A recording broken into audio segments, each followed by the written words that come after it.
Good afternoon. My name is Roger Debo. I am the former director of the Technology, Entrepreneurship, and Commercialization Initiative at North Carolina State University, then the founder of the Center for Technology, Entrepreneurship at Rutgers University, and presently retired. I'll be your host. They took the person who has the hardest time pronouncing people's names and said, you'll be in charge. But that's for another story. We will begin today with an opening remarks by Mario Freire. Mario?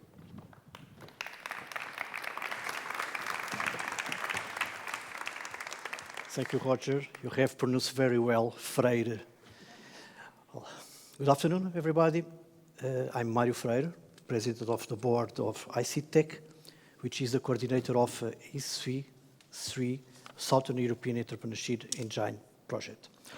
Our consortium mission is to boost deep tech projects from research teams and deep tech solutions. To achieve this, we have designed 3 tracks. The first one, Charge, a mentoring program for growth stage startups that helps them develop an investment-ready business plan. Reverse, this track connects corporate with deep tech challenge and solution providers. And finally, the program that brings us today, the Start track. This is a hands-on program for research teams in technology commercialization that is also open to technology transfer officers who want to learn our approach. Our vision is to foster the creation of Southern European Innovation Valley. We aim to help these countries improve their innovation performance. So, it is my honor to open this session and welcome you to the S3E Start Open Day. We are delighted to be on stage at BBVA Tivoli, obrigado Andrea, obrigado BBVA, and live stream the event. We have an audience full of HiSeedTech member companies, research, technology transfer officers, investors, and companies. Thank you all for being here with us, both in person and online. I would like to express a special thanks to Daniel Gassmann from European Innovation Council. It's the second time that he's with us for joining this session. Thank you, Daniel. And now I will hand over to him to proceed this opening session. Thank you again. Thank you for all.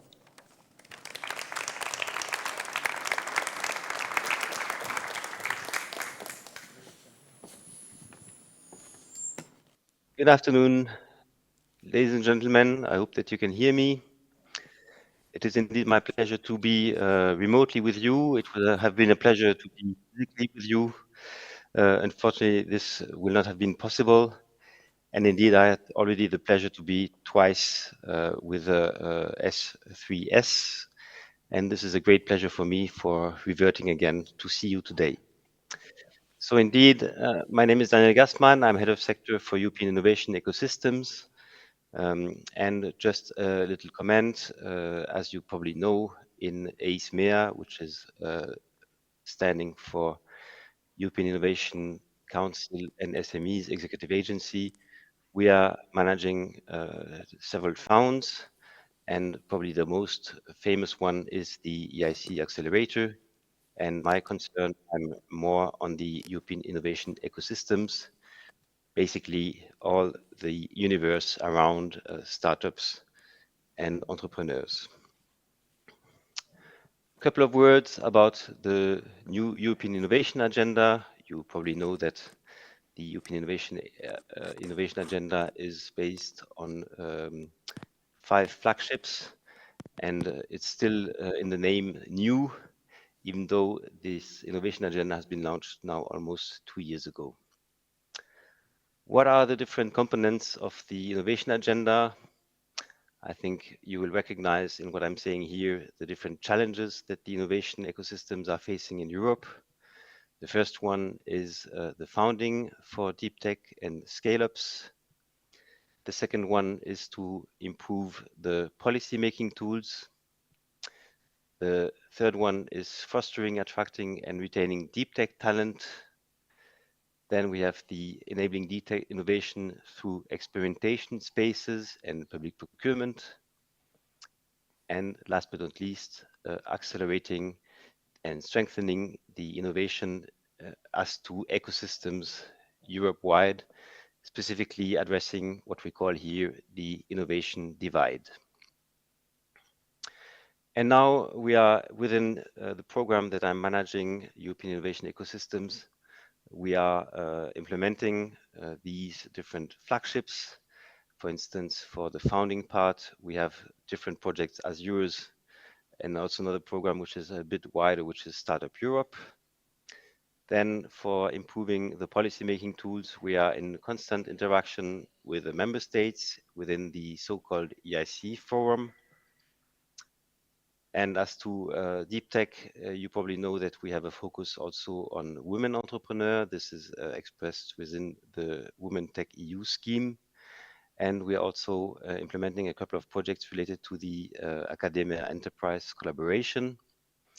As to deep tech innovation and experimentation spaces, we have an action which is really focusing these experimentation practices. And we also have different actions which are targeting to build capacities for innovation procurement. You probably know that this is a real source of innovation because there's a huge value behind it. And last but not least, as to the innovation divide, basically all our actions contain this dimension of reducing the innovation divide, especially between the new member states and the old member states. I mean, new again is maybe not the right word.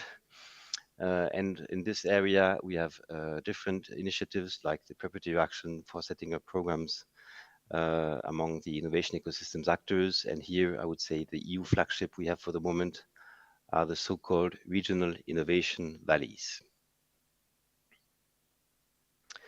Now, basically, what is this all about? I would say the first thing is to enhance the collaboration between the ecosystems players. Why? Because basically all the different actors are deploying very similar schemes all over Europe. And of course, this is leading to a loss of energy. And the other thing is, of course, that's a classical thing. It's not related to innovation ecosystems. It is that, of course, if you're working together, you're getting more out of it. So I would say that for one public euro invested, there will be more results coming out if people are working together. And the other thing I want to highlight here, and I think you have seen this also in the S3S project, it is the scale. Basically, if we're working at European level, we have the capacity of reaching a higher scale. What does it mean? I mean, take for instance the European Innovation Council Accelerator. We are here playing in a Champions League, which makes that definitely it's not very easy to access, but at least it is a place where we have really world-level innovators.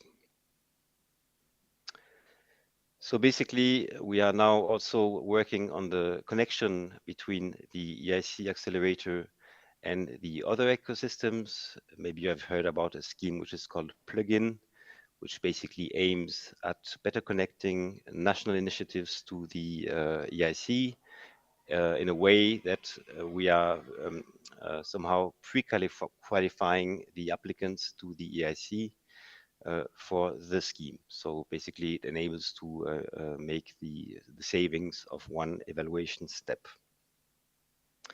So now for ending these preliminary remarks, and let me thank you again for the invitation and express my regrets of not being physically with you. How does this relate to S3S? I would say basically we have in this project, we are almost ticking all the boxes of the new European innovation agenda. On one hand, we have the ecosystems for Southern Europe. So here you have a very good example of cross-border collaboration enabling to reach the scales. And I hope that the participants, the SMEs being supported by the schemes can sense this. You are also contributing to the UN Sustainable Development Goals. So this hasn't been stated formally, in the new European innovation agenda, but definitely it's also fitting perfectly with our main policies, to start with the Green Deal. You are upscaling researchers, and you are shifting them to a more entrepreneurial spirit. And this is exactly what we need. And this is also a mean which is addressing the flagship about the talent retention. Basically, if we have ecosystems here in Europe which are favoring researchers, then this is a reason less for them to leave for other regions in the world, like, for instance, the US.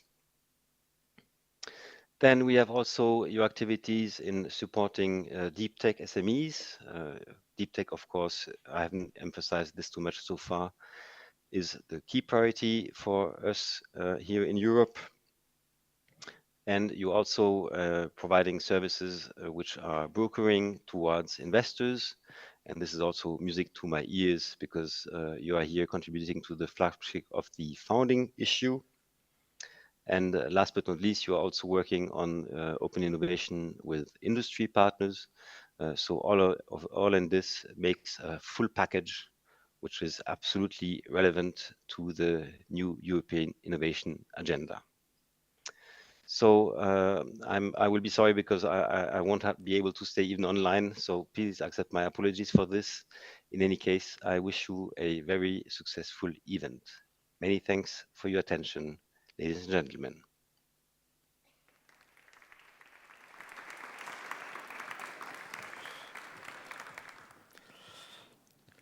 Our next speaker is the General Director of HiSeedTech and the Coordinator of S3E, Pedro Vilarinho.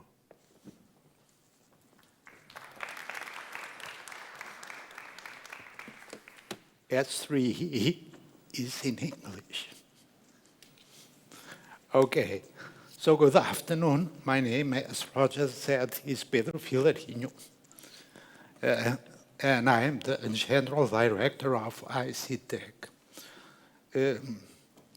I would like to start by welcoming you to the S3E Open Day, both the audience that's on site and the one that's watching us live stream. I would like to thank Mario Freire and Daniel Gassmann for the introductory remarks to this Open Day, and a very special thanks to BBVA and Andrea for hosting us in this outstanding venue, that's the BBVA Tivoli Theatre. So,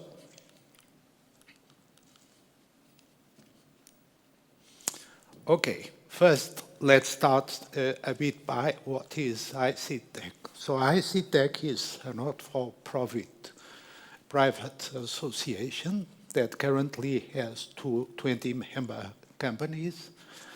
And our mission is to foster the generation of business opportunities to create social and economic value from science-based innovation, which now is currently called deep tech. We do this by ground ourselves on a collaborative network that links researchers and the business community, which includes our company, VCs, and our other stakeholders. Our focus is deep tech, and we always stress that deep tech is in sharp contrast with business model innovation. We don't do business model innovation. We don't know how to do business model innovation. We know how to do science-based innovation based on scientific discoveries and meaningful engineering innovation. That's what we have been doing since we started doing this in 2003, not under the HiSeedTech banner, but under a different banner. So we start with a program which currently is called S3E S3E Start. It has different names. It's called HiTech under the HiSeedTech banner. Previously, it was called CoITech, but it acts on very low TRLs, as you are going to see this afternoon, between TRL 1 to 5. But we have other initiatives that help research teams and startups move forward to higher TRLs. We do this under different programs, and we hope to do this under a program next year under the banner of the Startup Europe program. So, the Southern European Entrepreneurship Engine was created 2 years ago to foster a deep tech engine in Southern Europe, and the idea came from our experience of training research teams in Portugal. And there is a common trait to all Southern European countries, which is the fact that all of them, with exception, very recent exception of Cyprus, are moderate and emerging innovative countries according to the European Innovation Scoreboard. Another thing that's important, and this is a study done by Safety for the European Union, of the 100 highest funded startups that's known from Southern European universities, which means that we are completely off-grid for European investors. So we set up the Southern European Entrepreneurship Engine together with other 3 consortium partners, Australo from Spain, EPLO from Greece, and IVI from Ireland. And the S3E program has 3 tracks: S3E Start, which is one that we are presenting here today, S3E Charge, and S3E Reverse. So S3, if we think that crossing the valley of that implies basically 3 steps, looking at knowledge production and thinking how to pick up knowledge and try to deploy knowledge so that we get knowledge to the market. The second step is knowledge deployment, which basically is to help build a business case out of science. And last, knowledge absorption, which means looking for potential takers, either VCs or companies, to the products or services that are generated by the science, the products or services that are based on science. S3E Start is the basis that allow us to, together with researchers, try to understand the usefulness of the research that they carry out, as you are going to see this afternoon. So the second step is S3E Charge, and the last step is what we call S3E Reverse. Together, the mission of these 3 tracks is to upskill researchers to an entrepreneurial mindset, supporting growth stage startups in business development, which is S3E Charge, brokering access to investment and facilitating open innovation, which is the part of S3E Reverse. And together, all the three tracks are focused on contributing to the UN Sustainable Development Goals. So, S3E track is for research teams that have deep tech projects that want to link science and technology to product and market needs, that want to better communicate science to a business audience, to evaluate the different paths to move technology to the market, and to acquire skills in deep tech technology commercialization. So this afternoon, we hope that you'll be able to testify that we have managed to accomplish some of these goals that we have. In the process, in S3E Start, we also aim to train technology transfer officers in the process that we use throughout the program. S3E Start is basically a 20-week immersive and interactive hands-on training experience. Roger later will speak a bit about the process itself, but it involves online classes, webinars, and mentoring sessions that are facilitated by industry experts. We had for this second cohort, so S3E Start under the S3E program had 2 cohorts. In the second cohort, we had 71 applications from 12 countries. We selected 16 research teams, 64 researchers, 11 technology transfer offices. Overall, we had 30 experts involved, both as evaluators and mentors. And then we have the 14 finalist teams that will present today.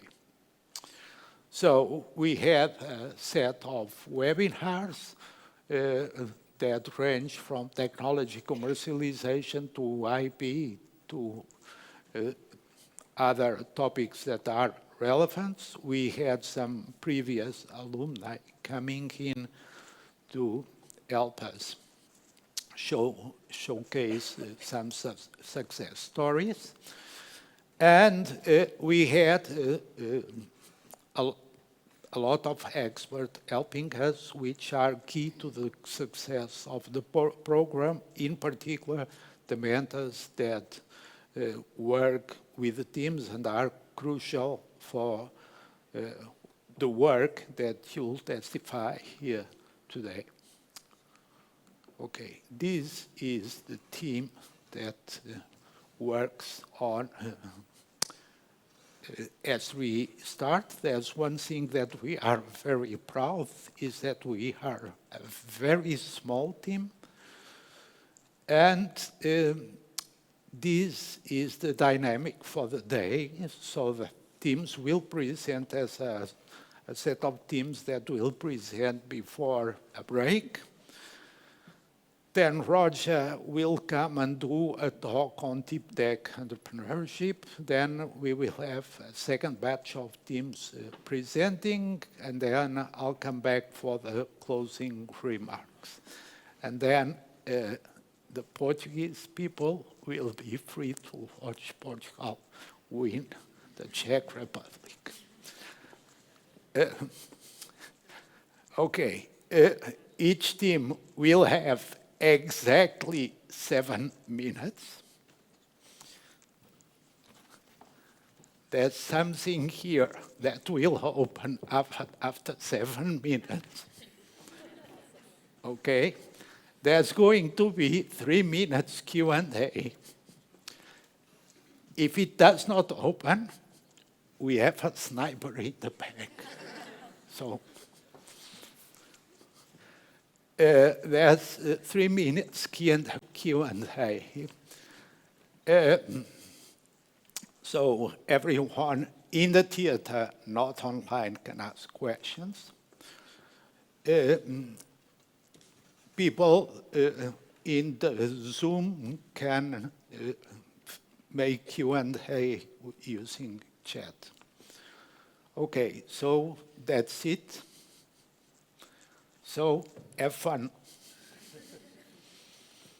Roger.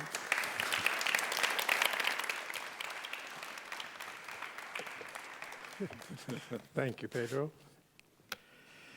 Okay, so now the moment the teams have been waiting for. We begin the presentations. Our first presentation is OncoMets. It comes from the Institute for Research and Innovation in Health in Porto. The presenter will be Ana Sofia Ribeiro. Please come on up.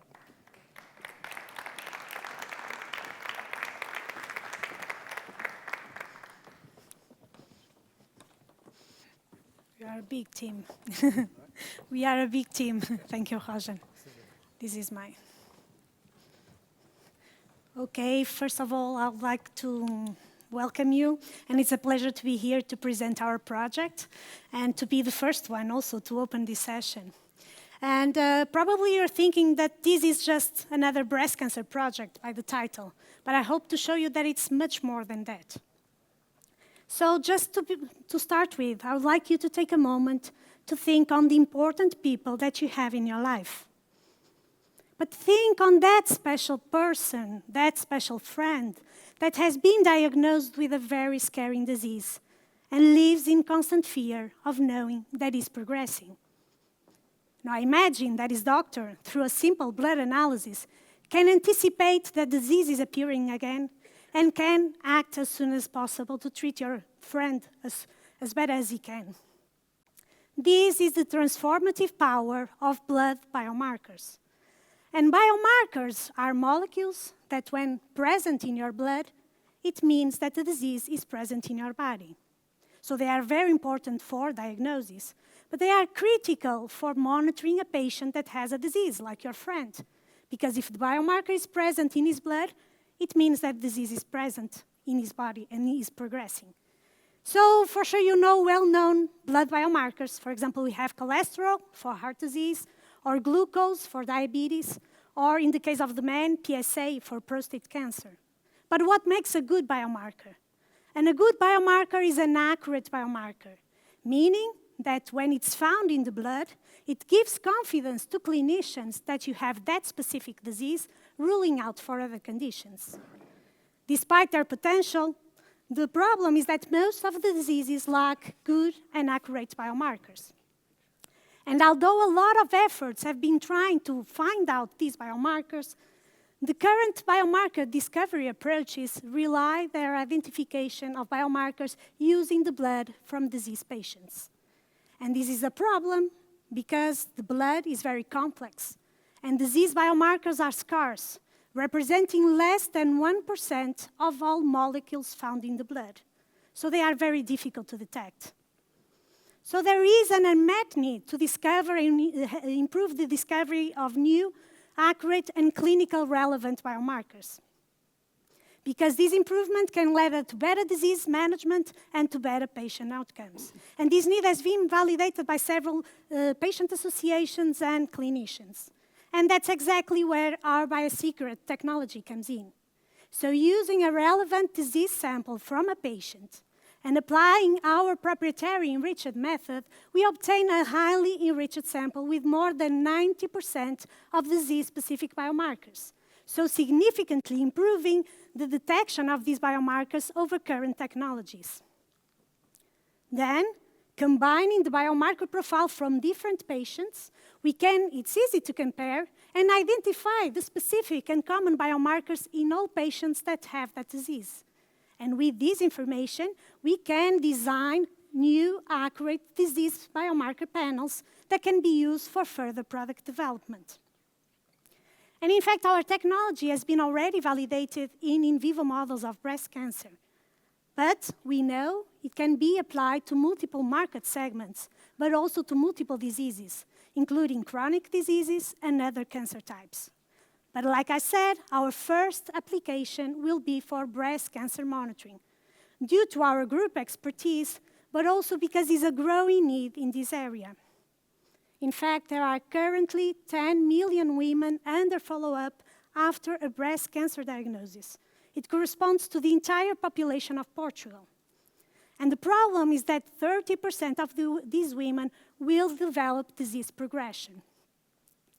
So the current monitoring tools either are radiation-based, expensive, and in fact detect the disease at later stages, or the blood monitoring tools that include already FDA-approved tumor biomarkers, they lack the accuracy to have clinical value for oncologists.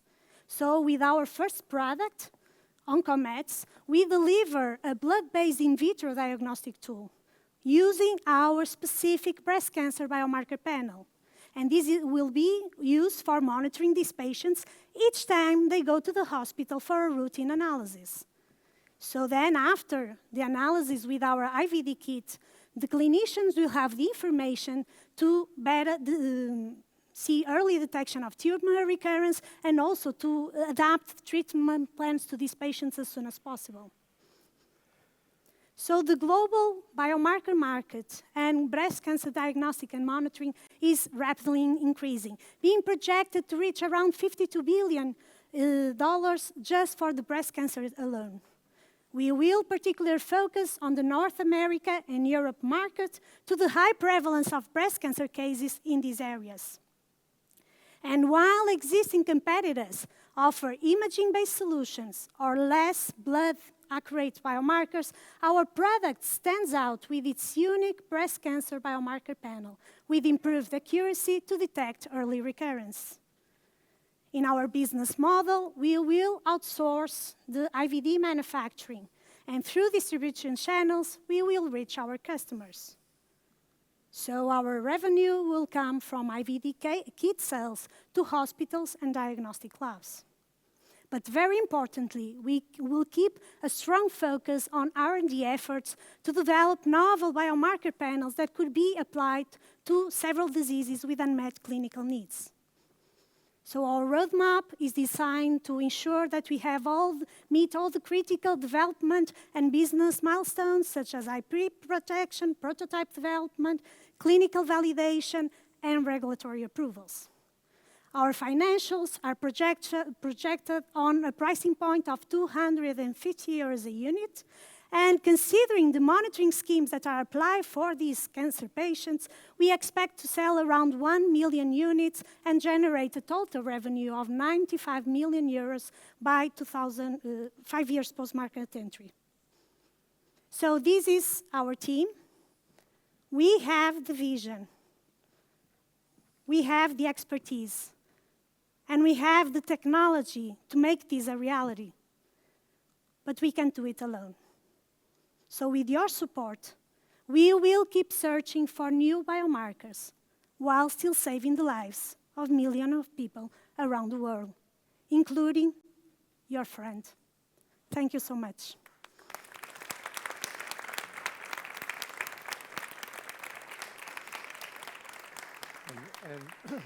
And now we have time for questions.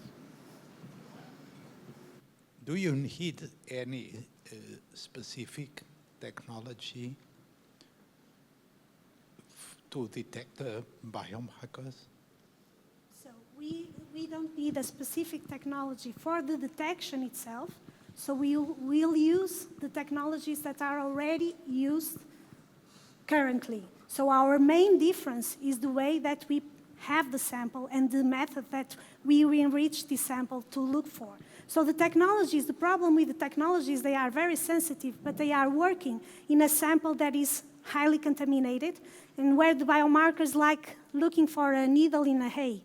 What we are doing is that we are increasing the needles that are there, so they are going to be seen by the current technologies itself. So the advantage of our technology is the enrichment process to do this analysis. Congratulations. Thank you. I have two questions. First is, do you have a patent for your technology? And the second, what's the regulatory pathway? So we don't have a patent yet. So that's why we didn't disclose much how we do the process, but we are in process of that. For the regulatory pathway, we have one advantage. For example, we have already, because we can compare to the FDA-approved biomarkers, so we can have an advantage there because we are going to show superiority to the current biomarkers that are used. That in fact, the clinicians always use it, but they don't have really value, just they do it because they do it. But Barbara can have any special information on the regulatory pathway itself. Well, in terms of the patent, we have two approaches. We can patent the enrichment, the method of the enrichment of the sample, okay? And then we can have a lot of patents based on the panel of biomarkers, depending on the disease and depending on the approach that we have, diagnosis, prognosis, whatever. And then in terms of the regulatory pathway, we are planning to, we do believe that is a medical device class 2, so we are planning to go to the CE mark to a notified body, even knowing of all the constraints that we can have. And then with an FDA with a predictive 510K, so we can have a similar approach to another medical device that is already in the market. Okay, thank you. That's all the time we have. Thank you so for much. Q&A. Thank you very much.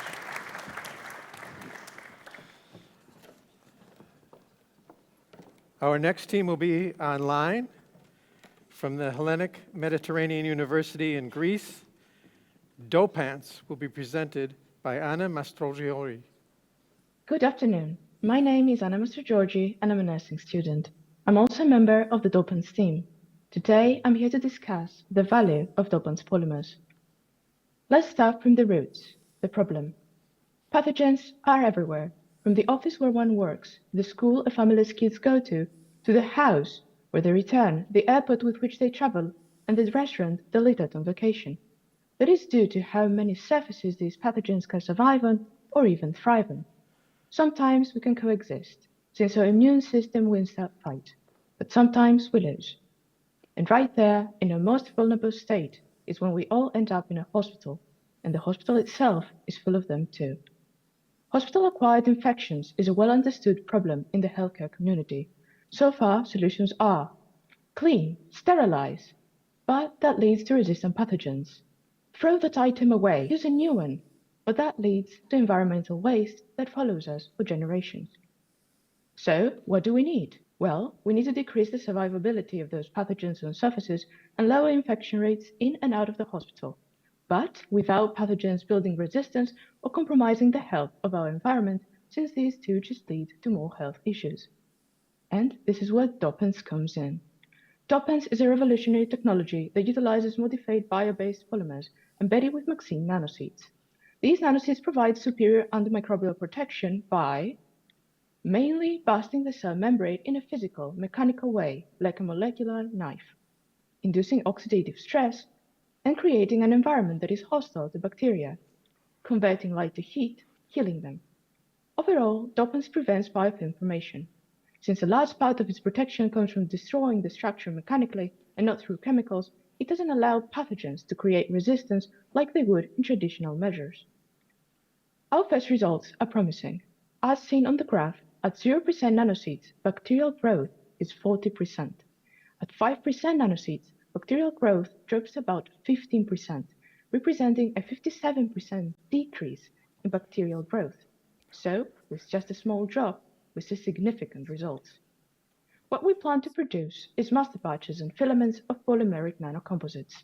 The final result will look and act like plastic because PLA, the main ingredient, is a bioplastic derived from natural resources. DOPANTS is committed to using sustainable materials.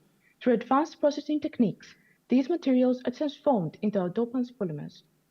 That means that after our DOPANTS polymer product reaches the end of its life, it's not really the end.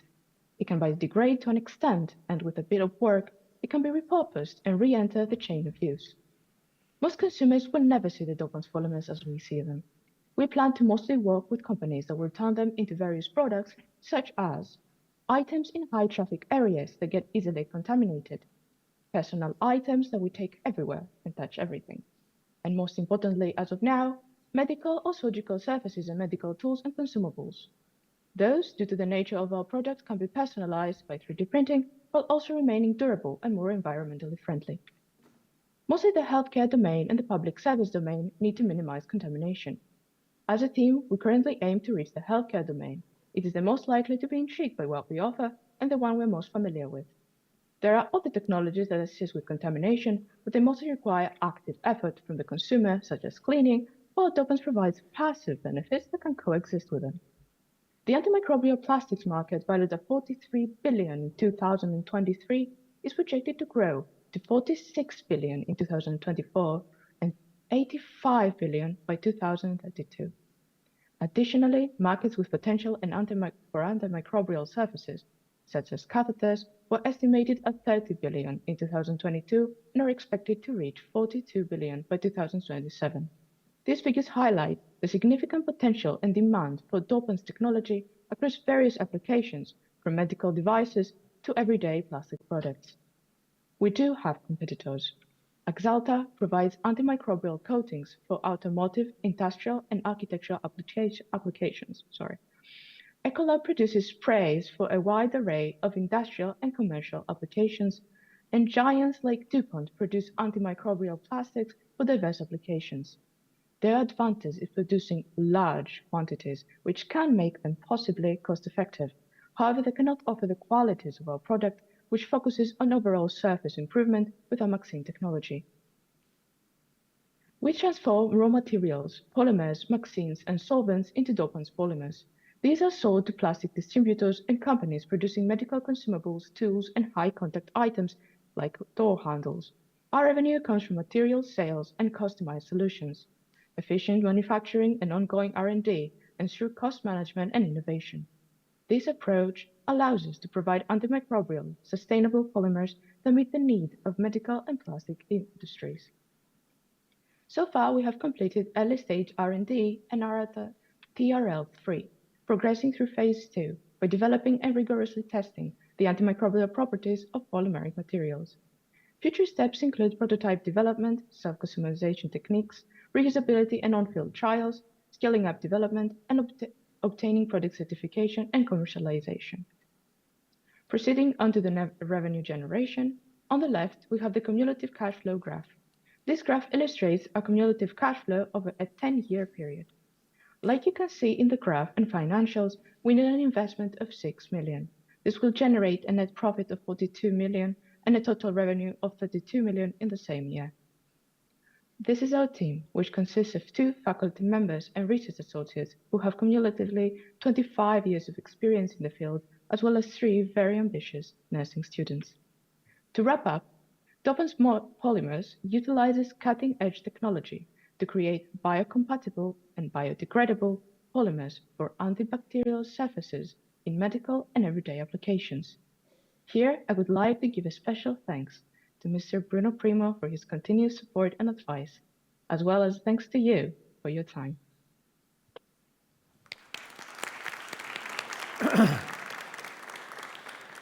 Okay, we have time for questions, please.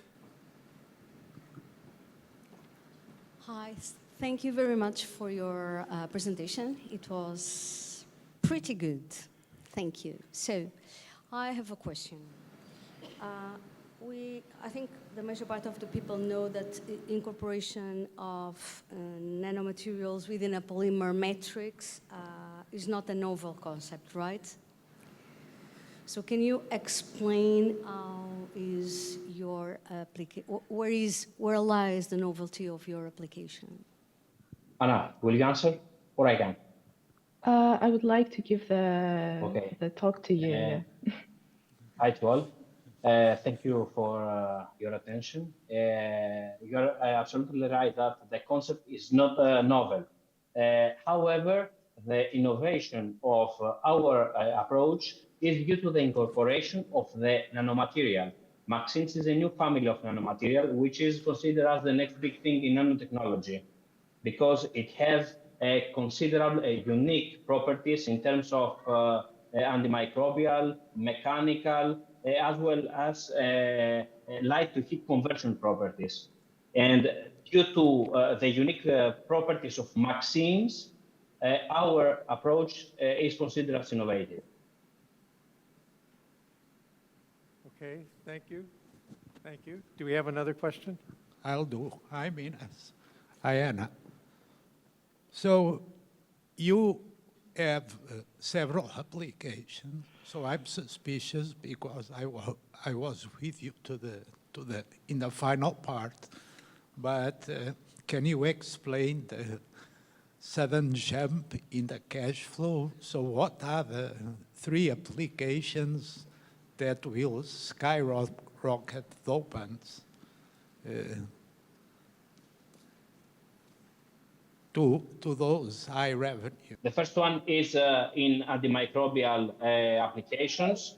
The second one is in automotive. And the third one is in self-healing related applications. Okay, All right. thank you. We're out of time. Thank you very much. You are welcome. Thank you very much for the nice trip. Thank you very much. Okay. Our next presentation will be by Ruth Pinto from the Institute of Research and Innovation in Health in Porto, and she will present THYMI.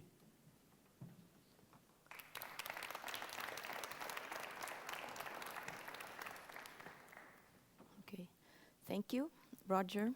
So I'm here representing THYMI, a venture that will provide therapies for the immune system.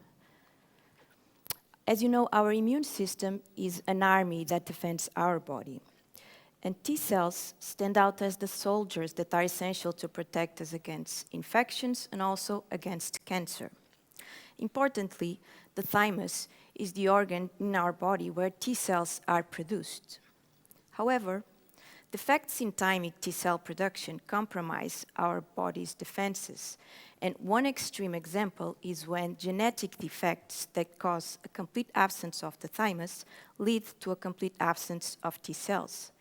When this happens, children, and this happens at a low incidence, so these sort of disorders, but children are highly susceptible to infections and are unable to survive if left without a treatment. Historically, these children are named bubble children. On the other hand, the toxic effects of cancer treatments also can lead to a loss of thymic function and to a reduction in the number of T cells. And this happens in up to 55% of cancer patients with solid tumors, posing them to an increased risk of infections and also to an increased risk of metastasis. Importantly, we have confirmed with clinicians that the capacity to produce new T cells could greatly improve the treatment options for both these groups of patients. And here is where THYMI comes in. So our technology is a unique technology that enables the production of patient-personalized T cells. And for this, and this happens by reprogramming of a patient tissue to mimic the thymic activity of the thymus and to support T cell development in vitro. Upon isolation of the produced T cells, this can then be used as a therapy for T cell immunodeficient patients. Importantly, we have validated in the mouse model that the capacity of our platform to replicate the thymic activity and to support T cell development is possible. The produced T cells by our technology offer a range of benefits to the immunodeficient patients, including, so its personalized nature results in no rejection of the transplanted cells. It is highly scalable and reproducible, enable multiple rounds of treatment, and it can be conveniently done at the patient local hospital. Regarding the segments of markets that I previously disclosed, for the bubble children and using the US market as a model, we defined a total market of $4.5 billion, considering that there is a scarcity in treatments for these patients and that the treatment is provided only in 2 centers in the world. we defined our market value to be equal to the total market. On the other hand, regarding the cancer patients, again using the US market as a model, the total addressable market is, in this case, of $164 billion, following the rationale that 55% of the patients suffer from low T cell counts. We defined our certain market to be of $90 billion. Regarding the competition landscape, I would like to stress out that currently there are no similar technologies as being listed under clinical trials. Nevertheless, THYMI is a US company that provides the transplantation as a solution for the thymic children. And THYMIUN is a biotech company that aims to restore thymic function through cell therapy. It has large capital, but is still in an R&D developmental stage. Moving back to THYMI business model, our treatment will be provided on a service basis, so samples will be collected from the patients, shipped to our facilities where the reprogramming and the T cell production will occur, and then the therapeutic T cells will be collected and shipped back to the local centers and administered to the patients. To this to become a reality, we need to adapt the THYMI platform to the human treatment, and for this we need an initial investment of 0.6 million euros. And once the product is ready for the clinical trials, we should enter this stage.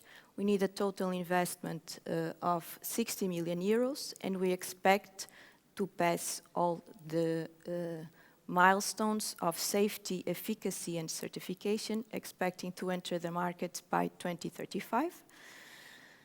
Our financial projections indicate that upon market entry, we will be able to continuously grow in the first 5 years of activity.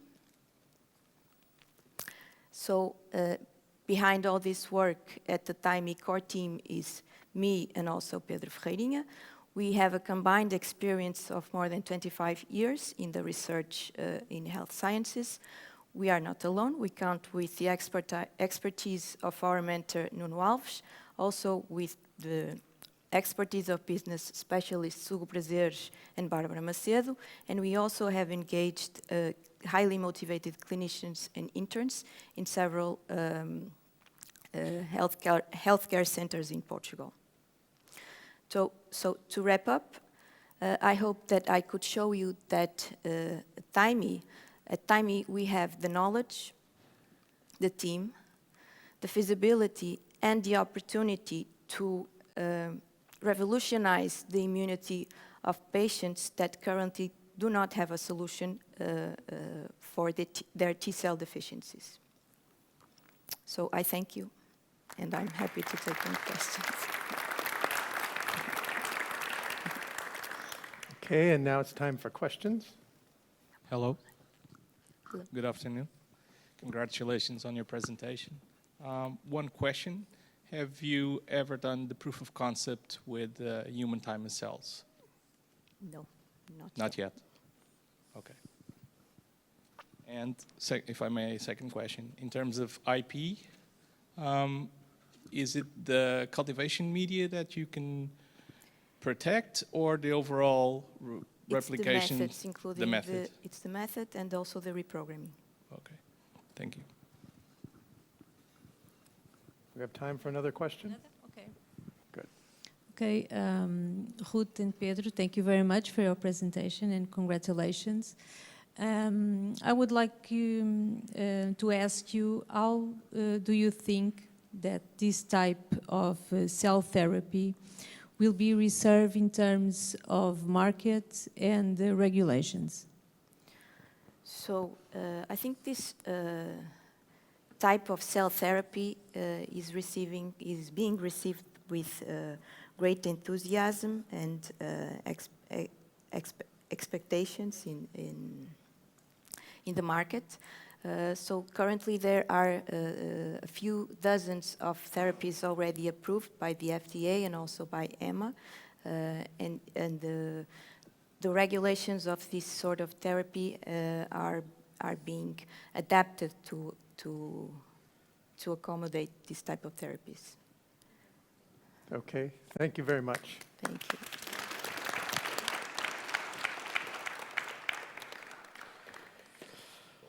Our next presentation is coming from Turkey. Ece Dioglu from Ankara University will present CPSE.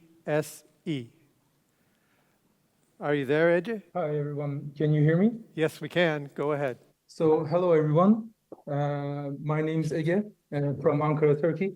And today, on behalf of our team, CPSE, I'm going to present you AgriSafe, our product. So, as AgriSafe, our aim is to innovate pathogen surveillance in agriculture for a healthier tomorrow. So, let's first start off with the problem. Every year, foodborne illnesses causes around 420,000 deaths, with 1/3 of these deaths accounted by children aged below 5 years old.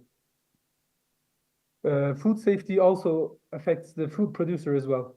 For example, reputation loss or even bankruptcy can be attributed to pathogen contamination.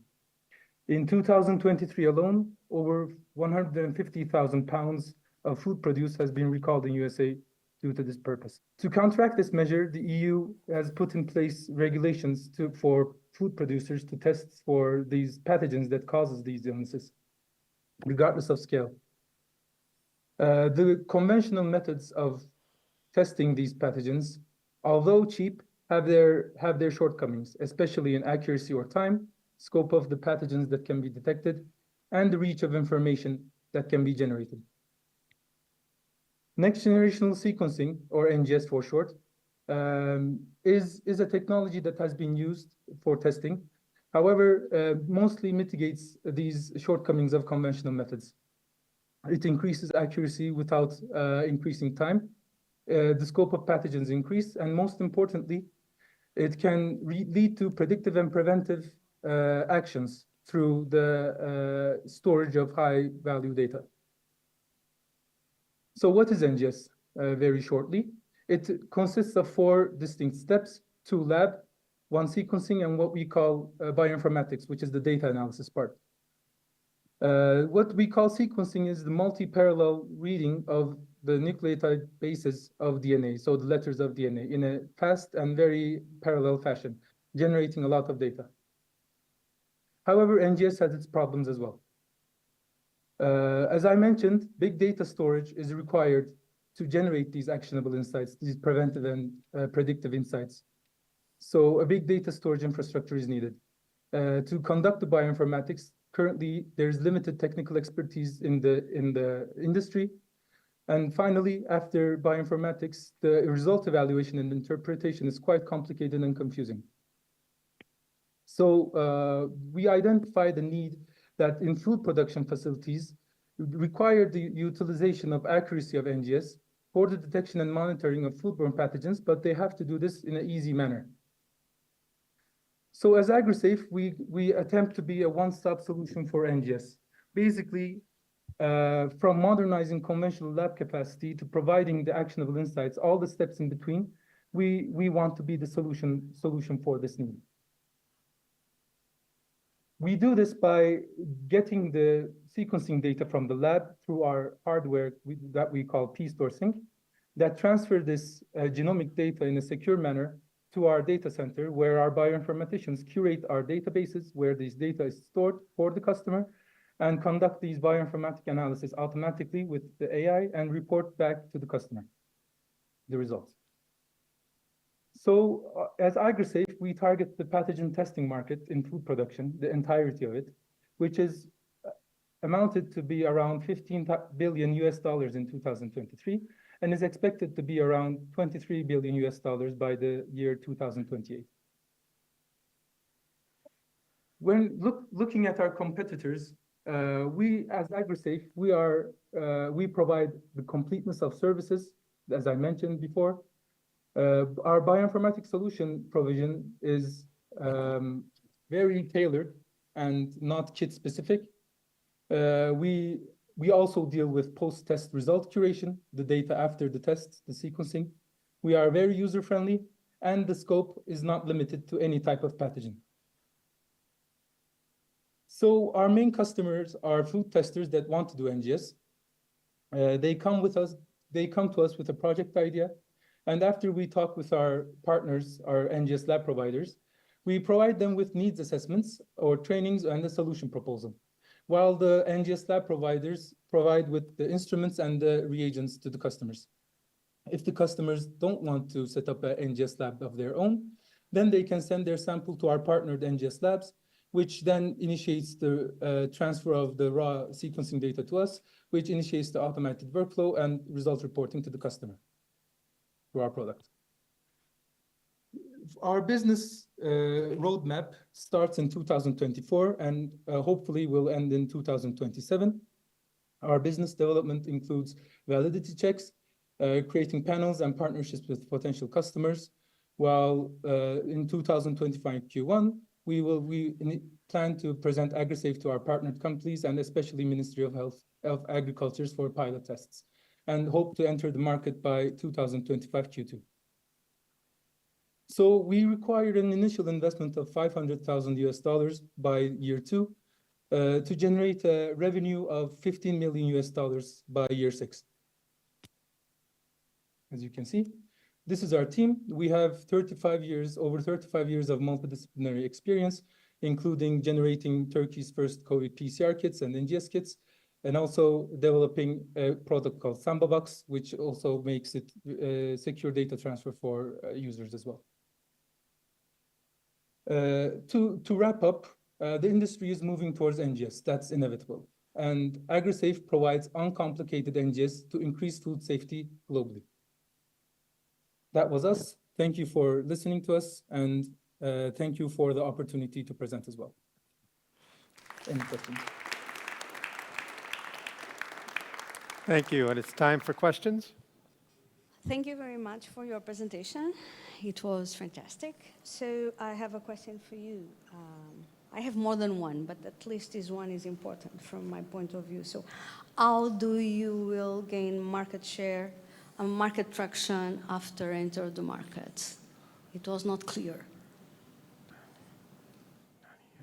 What we think is, since NGS is mostly accumulated in the research and health sectors, and once we enter the agriculture sector, these NGS instrument providers will have a completely new market to enter and sell their instruments and reagents as well. So through our partnerships with these companies, as well as word of mouth from the companies that we initially work with, we hope to basically kind of be a disruptive technology in the food testing market, just like PCR was a couple of years back.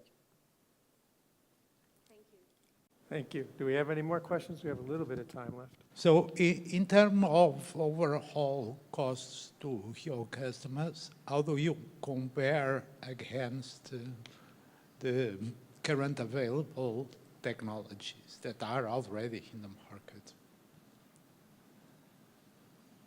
Thank you for that question. When compared to our competitors, we don't really do the exact same thing. So that's why we didn't really put a comparison of costs. However, our technology is completely adaptable to any system. The most close competitor to us that does food safety NGS requires you to purchase an instrument worth around $200,000, which is a big investment if a small company, or even if a tester has a sequencing equipment. So we can be adaptable, and also with time, the analysis quality of ours is also going to improve. So we add another layer of value to the customer. Okay, thank you. Thank you very much. Thank you. Thank you, guys. Thank you, Ece. Blood to Power is our next company. It'll be presented by Daniela Sousa from the Institute for Research and Innovation in Health in Porto.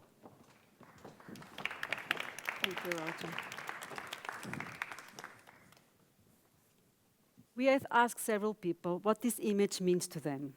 Some say the circulatory system, others blood flow, others blood vessels, and they are all right, but we see something else. We see it as an endless source of electrical energy, and we want to use it to power smart health. My name is Daniela, and I'm going to show you how. We live in the era of digital revolution where everything is connected through the internet, and health is no exception. This is emerging as a way to allow for real-time monitoring of patients' health. However, most implantable medical devices are stuck in the dark ages, and this is because they either lack smart features such as sensing, monitoring, or wireless communication, but also because they rely on batteries, which are bulky, heavy, toxic, and have a limited lifespan, so patients need additional surgeries to replace them. To overcome this, we have developed a groundbreaking patent technology, the blood to power, where we can harvest electrical energy from blood flowing through vessels. We make use of the same phenomena that happens when you rub a balloon against your head and you produce static electricity. So the friction between the two materials creates an accumulation of charges in their surfaces. So, as blood flows through our body, there's accumulation of charges that we can harvest and convert them into electrical power. We have validated our technology in vitro. Using blood flowing through a human vessel or a synthetic vessel, we have been able to charge a battery-like structure up to 10 volts. And we then prove it also works in a living animal. We can generate electrical energy from blood flowing through a living vessel or an artificial vessel. So both in vitro and in vivo, we have demonstrated that we can generate electrical power. So where can you use this energy, you may wonder? Well, we can use this energy to bring new smart features to outdated medical devices that you all know, like catheters and stents, and also vascular grafts that are used in bypass surgeries. 3.6 million vascular grafts are used in bypass surgeries every year. And within the next 5 years, up to 50% of these grafts will fail due to narrowing provoked by the formation of a thrombus. Some patients are unaware of the problem until it's too late because they are asymptomatic. But even with symptoms, patients will die, and doctors are unable to predict the graft failure. And the lucky patients that reach the hospital, after examination, they are submitted to a second surgery. Therefore, medical doctors need a real-time monitoring, wait for real-time monitoring of vascular grafts performance to detect their narrowing and intervene before the graft's complete failure. This early intervention would prevent death, allow treatment with medication, and decrease the number of emergency surgeries. To achieve this, let me introduce you to the next generation of vascular grafts, the iGraft, the first battery-free, intelligent vascular graft that will offer a quadruple function of a vascular prosthesis replacing damaged vessels, a proprietary energy harvester serving as a self-power integrated system, a proprietary narrowing sensor for 24/7 real-time monitoring, and a wireless alert system emitting data wirelessly to a medical doctor. The closest competitors of the iGraft are the traditional vascular grafts that do not allow real-time monitoring since they lack any type of smart features, the standard monitoring exams that also do not allow real-time monitoring and are user-dependent, or the emerging real-time monitoring devices that, like I said, are under development but are still battery-dependent. The global market of the vascular grafts was estimated to value 1.6 billion euros in 2023, but actually, with the iGraft, we are proposing to create a whole new market segment, the smart vascular grafts, replacing first the synthetic vascular grafts and later all the traditional vascular grafts. We are planning to bring our technology into the market in 3 phases. In the first phase, we already secured 3.1 million euros from European and national funds to develop our first prototype and perform the in vivo studies. We already filed a patent for our technology, and by the end of this phase, we'll submit the second patent for our product. In the second phase, we'll need an investment of 1.8 million euros to perform the production of our product, the iGraft, under GMP conditions, and the preclinical studies.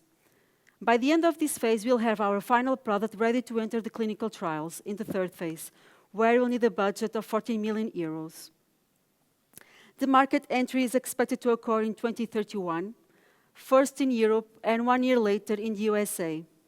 In parallel, we are also planning our regulatory roadmap, and we are also continuing expanding our portfolio. So our company will be the legal manufacturer of the iGraft, responsible for the quality verification of product manufacturing, which will be subcontracted, and via distributors, we'll sell the iGraft to the hospitals where patients can benefit from it. The break-even point is estimated to occur 1 year after market entry, and we expect to reach a net profit of around 100 million euros by 2036. We are a team of researchers from I3S with extensive experience in biomaterials engineering and medical device development. Also, our team also includes experts in physics, energy harvesting, and electronic engineering, and also clinical advisors. To sum up, we offer you the iGraft, a self-powered smart vascular graft that will allow doctors real-time monitoring of vascular graft performance. The early diagnosis will prevent up to 90% of the emergency surgeries and save around 1 million lives per year. Join us in revolutionizing smart health.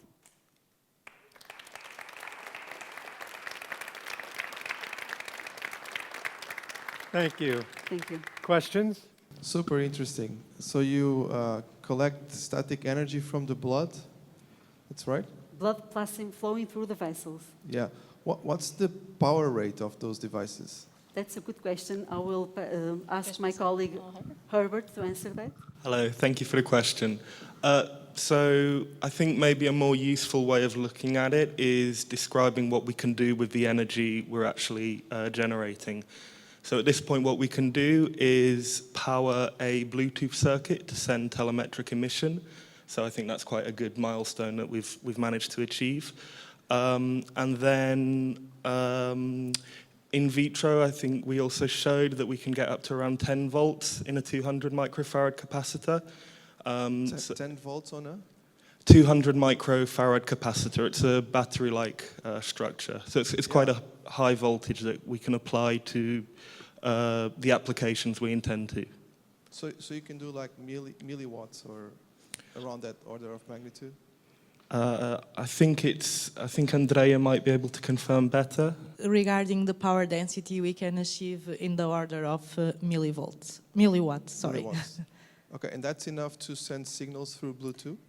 Yeah, in our case, we already tested in vitro, as Herbert said, and we were able to send one signal every 23 minutes for our device, and we talked already with clinical advisors, and what they said was that we can collect the data like one hour in 1 hour, and then just send this data every day. For them, it's okay to be updated just in the end of the day regarding the clinical relevance of this data. So our energy is enough for the requirements of the clinical advisors. So your plan, just last question, sorry. The plan is to harvest the energy and then have also the embedded circuits, the sensors, and the communication devices. All of that is what you plan to do, or just the harvesting? Yeah, we plan to do everything. So we can put everything outside of the vascular graft that already exists, and we will have nothing in contact with blood, so it's all in the outer face of the vascular graft. And then the idea is to have a small circuit, and because of this we have also partners that will work in the electronic part, also to miniaturize our circuits and our Bluetooth signals, and then we will be able to just couple around the vascular graft to to send the data. Thank you. Very Okay. interesting. Thank you. If you have more questions, you can talk to them offline. Thank you. Thank you.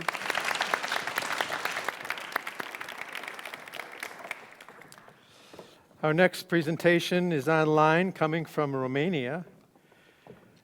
Ioana Su from National Research and Development Institute of Chemistry and Petrochemistry will explain BioScreen.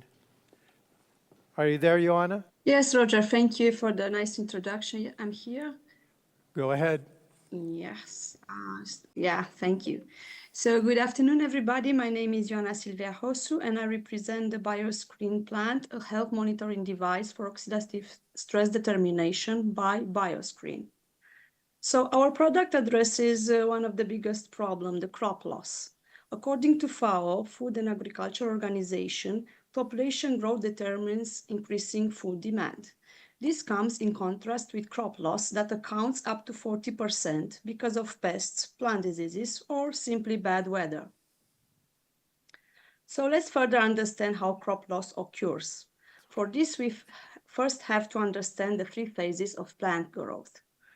So the first phase we called all good phase, and this is the phase when the plant is healthy.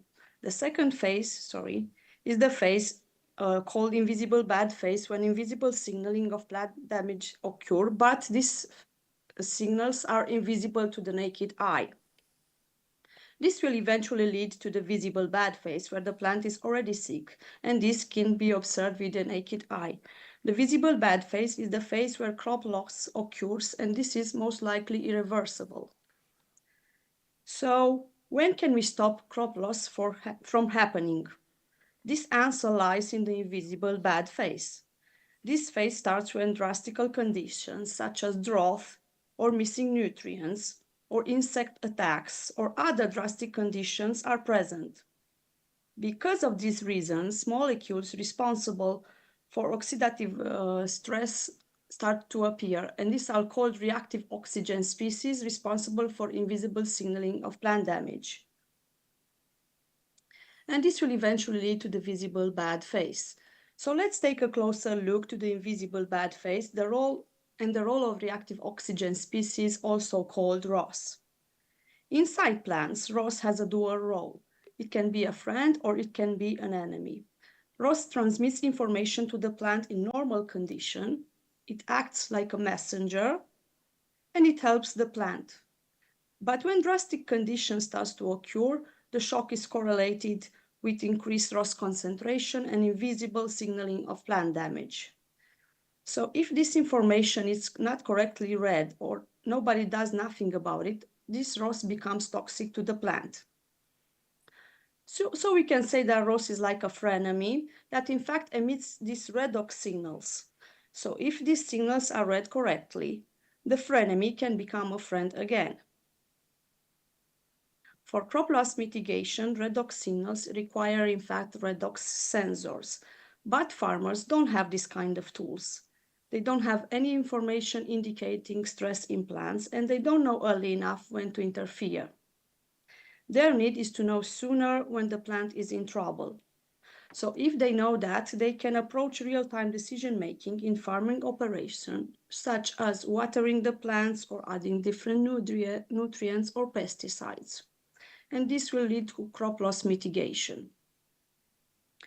As farmers intervene most likely too late, we present here the BioScreen plant solution that is a tailored small device based on electrochemical quantification that can tell you if the plant is stressed or not. The benefits of our product are the following: simple way to use, no experts needed, direct oxidative stress determination, portability for crop field measurements, and rapid real-time analysis. This solution integrates the BioScreen technology that uses electrochemical sensors for quantification of oxidative stress. This happens through the transfer of electrons between different electrodes. If you may remember the electrochemistry basis depicted in this short video, one can understand how our technology works. So increased ROS amount, in fact, means increased electron transfer, which will mean increased electrical current. And this we actually measure. But what does our BioScreen plant actually do? So our BioScreen plant, it fulfills the need of the farmers to know sooner when the plant is in trouble. It does so by displaying the stress levels remotely on the farmer's phone after reading this information from the plant. And these needs of the farmers correlate with the global precision market, farming market, estimated to $13.1 billion. For the third market calculation, we used the bottom-up approach. We used Germany as the benchmark, and we got a figure of $1.95 billion using different comparables with similar products. In this market, our competitors usually use visual measurements in the visible bad phase. In contrast with our product that does this in the invisible bad phase, if you remember the discussions from before. So the BioScreen plant presents different competitive advantage by direct quantification of stress levels in plants for preventive and early decision-making in farming operations. As you can see on this slide, our business model is quite simple. We manufacture the sensor, we develop the software, and we outsource the potentiostat, which is in fact the device that reads the signals from the plant. We integrate them into this BioScreen plant device, and we sell them directly to farmers.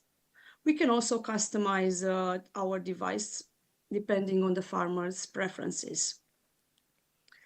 The roadmap of our project is presented here and consists in 3 phases. The first phase is the R&D phase with device development and assessing analytical parameters. The second phase is the proof of concept phase with testing in the field in real conditions with feedback from the end users. The third phase is the final product development with the market entry at the beginning of 4th year and with our first sales. As you can see here, the funding needed for our project, it's around $4 million with funding needed for each milestone presented in the slide. For financial forecast, we have identified significant gross margins, and we have identified that the payback comes in the 4th year after the market entry if we study this cumulative cash flows graph.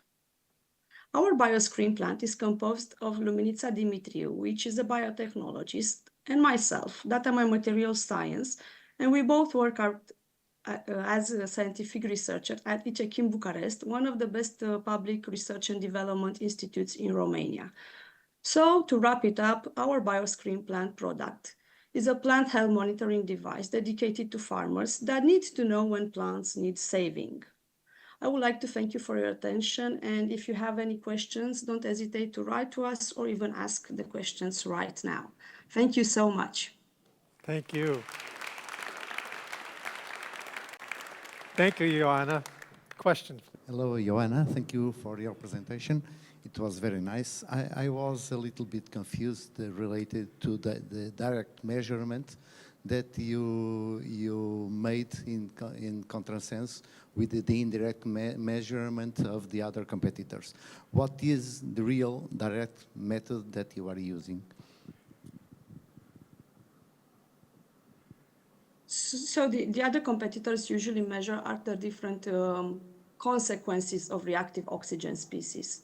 So they don't measure the source of this stress that causes so many problems and plant damage to the plants. So that's why we are saying we are going directly to the oxidative stress determination. Okay. Because other people may measure, for example, dehydration in plants or other consequences like chlorophyll decrease. Yes, but your direct measure is related with a scale that is your scale, isn't it? Yes, it is true. In fact, we quantify this and we want to put this in a scale from 1 to 5. Okay. And we can, for the farmers to have a better idea of understanding how this works. And of course, different reactive oxygen species level are encountered in different crops and different plants.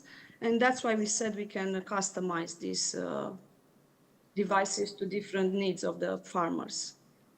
Okay, thank you. Thank you very much. I hope this answered your questions. Thank you, Ioana. You're welcome.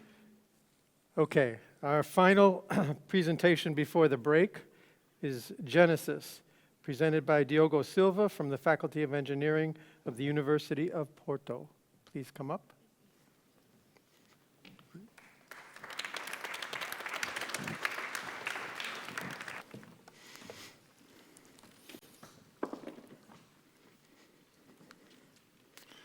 Good afternoon, everyone. My name is Diogo Silva, and I'm here representing Genesis, a safe plug-and-play off-grid production system. Let me ask you a question. Have you heard about sodium borate? Probably not. Sodium borate is a chemical compound with high market importance. It is used in starch-based adhesives, in pharmaceuticals, in water treatment chemicals, and it acts as a buffering agent, pH controller, and in many more applications and uses. It has an annual demand of 500,000 tons. But first and foremost, how is this sodium borate produced? Well, as you can see here, the main borate used, sodium boron hydroxide, is the one on the right. However, it is not commercially available. Therefore, consumers need to produce it from borax or obtain it elsewhere, which requires a high energy consumption step. But don't worry, Genesis is here to solve this issue. So Genesis is a pure sodium borate production system. We produce our pure sodium borate from the mixture of sodium borohydride with water in the presence of a nickel-ruthenium catalyst. It is a clean process where most of the water is recoverable. Our nickel-ruthenium catalyst can be reused more than 400 times without losing activity, and we have a patent on the purification of our sodium borates. To launch our Genesis 1 in the market, here is our roadmap. We are developing laboratory tests on the scale-up we built. Then we will design and build our first prototype and test it again, and then our first product. And before we launch it in the market, we'll first protect the reactor. For this, we require a funding need of 3 million euros. This is our business model. We will obtain raw materials from our partner suppliers to produce our sodium borate, which we'll sell to chemical brokers such as Alpha Chemistry, and they will distribute to our users. And this is the basics of our financials. Our sodium borate will cost €1 per kilogram to produce, and we will sell it at 15 euros per kilogram. But you're thinking, is Genesis just a supplier of sodium borate? Well, no. If we go back to the technology, besides the pure sodium borate, we also produce hydrogen, which is pure, which can be used in an off-grid application. It is a safe method, safer than the hydrogen tanks. It is a clean method, so zero emissions, and it can be used in plug-and-play systems. And why is hydrogen important? Well, it has 3 times more energy than diesel and petrol, and its production is increasing massively in the future, estimating maturity level in less than 25 years. But it has a very important disadvantage. It occupies 3 times more space than the diesel and the petrol. That is why, in the maritime sector, for example, the recreational, diesel and petrol is still the main fuel used. But don't worry again, Genesis is here to solve also this problem. Yes, it is a hydrogen production system with 0 emissions, no noise, low maintenance costs. It occupies less space than the hydrogen tanks, it is safer than those, and it can be as autonomous as a diesel and petrol engine. So, what is Genesis after all? It is a safe plug-and-play off-grid sodium borate and hydrogen production system. This is our general market, so the sodium borate, the Genesis 1, will be sold first in Europe, and then the hydrogen will be sold to the recreational market. As we are expanding to the fishing market, we first go to boats already running on hydrogen, which is a niche now, but is expected to increase substantially in the near future. The roadmap to launch our Genesis 2 is very similar to the Genesis 1, because we use the same system for both. However, in this case, we will include for the prototype and the product real environment tests of our hydrogen production system in a partner, Auriga Energy in the UK. The same funding needs of 3 million euros are then expected. This is the business model for our Genesis 2. So the reactor will be sold to resellers, which themselves will lease to rent or rental to both owners, and the fuel to produce the hydrogen will be sold to our distributors. We will offer backup and maintenance as well as marketing and promotion of our products. And this is the financials. First, for the Genesis 2, the reactor will cost 5,000 euros to manufacture, and we'll sell it at 15,000 euros. And the fuel pack containing 2 to 3 kilograms of hydrogen will cost 25 euros each pack, and we'll sell it at 60 euros. And the overall Genesis financials, we expect a positive cumulative cash flow in the 4th year. Let me present you the team behind Genesis. We are 4 doctors in chemical engineering, myself and Alexandra Pinto from University of Porto, Helder Nunes from Universal H2, and Lucas Marcão from INEGI. Together, we have worked more than 8 years bringing this technology to the market. So, to wrap it up, Genesis 1 is a sodium borate supplier, a disruptive one in the market, a new substitution product that is pure and is IP protected, and Genesis 2 is a hydrogen production system that is pure, that has 0 emissions, it is off-grid, and is safe and safer than other hydrogen technologies. So let me leave you with a question. Wants to come on board the Genesis trip? Thank you.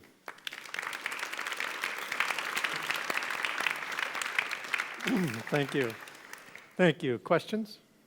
Thank you for your presentation, Genesis teams. Can you please tell me what will be the size for the Gen 2 prototype reactor?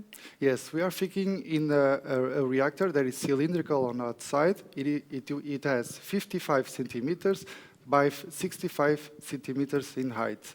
It is the ideal size for a small scale fishing or recreational boat. Congratulations on the presentation. 2 questions, please. What is the power consumption of the Gen 1 device that you're developing? So our system is totally independent, so we Autonomous. don't use any source of energy to produce both the hydrogen and okay, the so sodium no borate. power input on the Gen 1? No okay. power input. And what is the expected power rating for the Gen 2? We are aiming for 50 kilowatt boats, hydrogen boats. Okay, thank you. I understood you want to produce sodium borate, correct? Oh. I'm here. Oh, sorry. The other side. Why don't you license the technology? Because you need so much investment to produce so many tons of sodium borate in order to be profitable. Why don't you bypass the production? So in fact, we produce a lot more sodium borate than the sodium borate we need. So we obtain it more, it is very efficiently, and it is a product that is not in the market. We have the patent for that, and we see that we have potential to build, to enter the market selling that sodium borate. But how many tons of sodium borate you need in order to break even? Sorry, I don't understand the What's question. the quantities you need to produce in order to break even? That's a huge amount or not so much? No, we consume 4 tons to produce 12 tons. And we consume water, but at the end we recover mostly of the water. So we have a low need for raw materials. Okay, thank you. Okay, thank you very much. Thank you.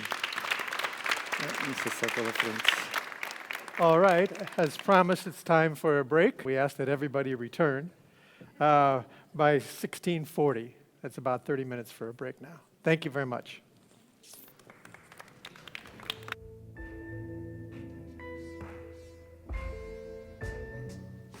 Okay, so as I told in my presentation, we started this journey in 2003 together with North Carolina State. Back then, Roger was leading the technology entrepreneurship commercialization program together with Angus and Steve.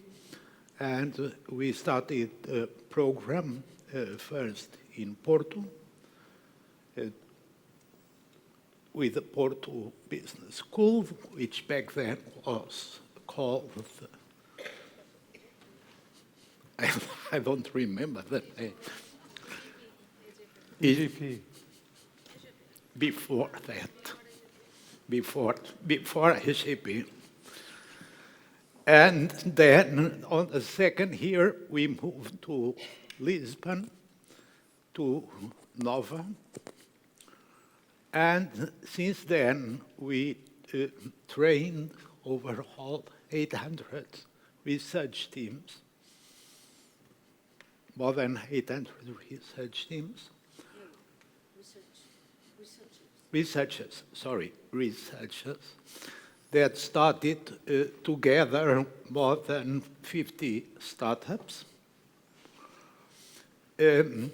We are responsible for about, not we, the teams are responsible for about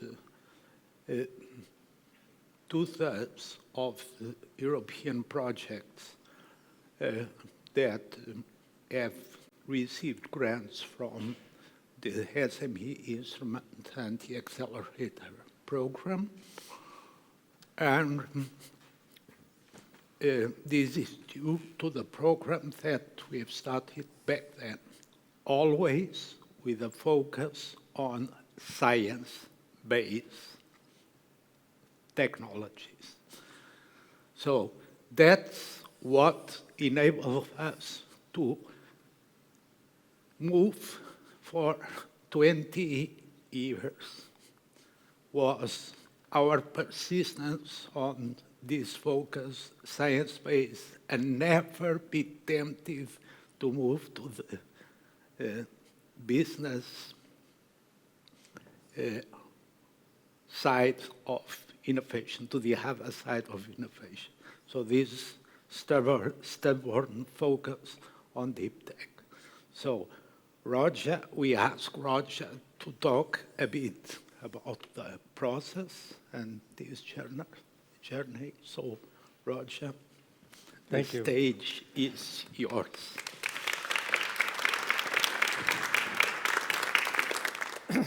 You notice he said it was 20 years ago. I looked a little different back then.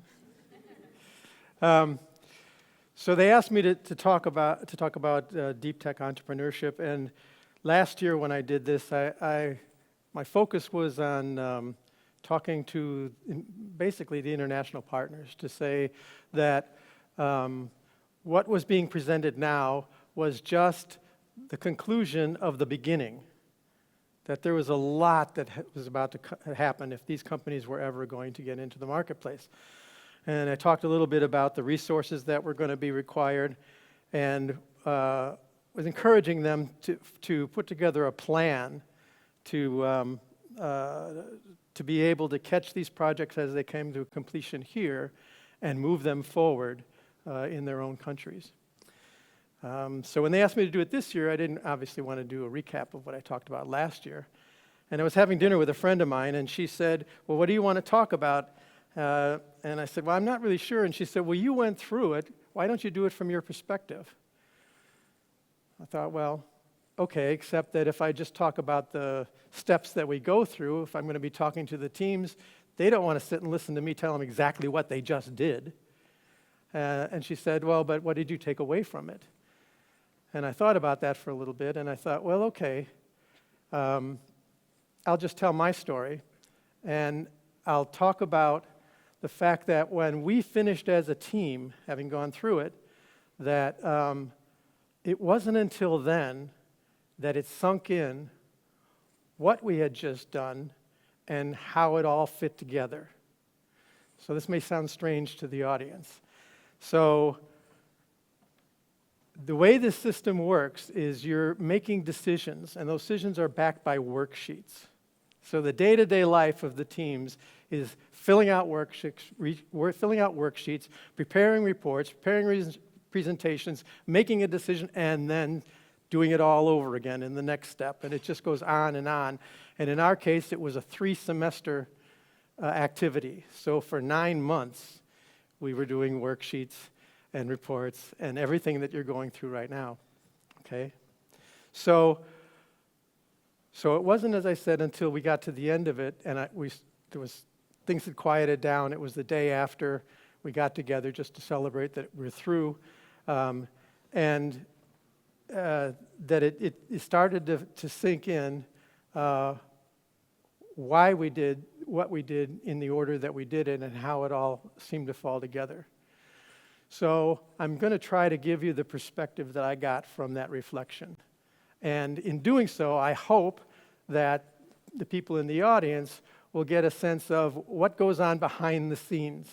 Because if we do our job well today, and so far they're doing great, the presentation should just seem obvious. It should be, of course, this technology is going into that product, which is going to this market. Where else would it go? It just makes sense, right? Well, I can guarantee you, months ago, it wasn't like that, okay? So here's what happened to me.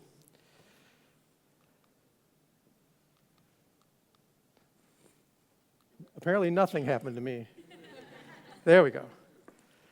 So this is the first slide that was showed when I took the class. In 1996, I went back to school to get a master's. I already had an advanced degree in economics, but it was way too much theoretical for me. I wanted something that was practical. And so I started the MBA course, and a friend of mine said, there's this brand new course that's out that you really should get. You would love it. And he told me what it was, and I said, sure, I'll sign up. And this was the first slide that we all saw. And I've been using this ever since I've been teaching it later on. And in the beginning, it was written, go forth and start companies. And the point of that slide was to say to the class, this is not a theoretical course. We're not going to talk about creating companies. You are going to create a company. And this is going to be a lot of work, and it's going to take a lot of time. And if you're not up for that, then you probably should leave now. And of course, everybody sat there. Nobody wanted to leave. And we didn't believe them, to tell you the truth. But we were definitely wrong about that.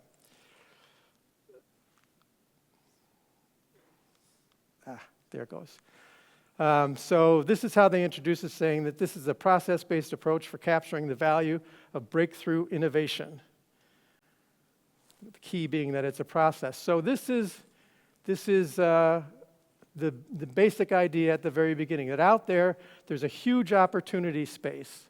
There's research and development going on all the time that are creating new-to-the-world technologies with new capabilities that are being done, are coming out of research institutions, they're coming out of corporate R&D facilities, and they're happening every day. It's amazing once you start going to look to see what people are working on.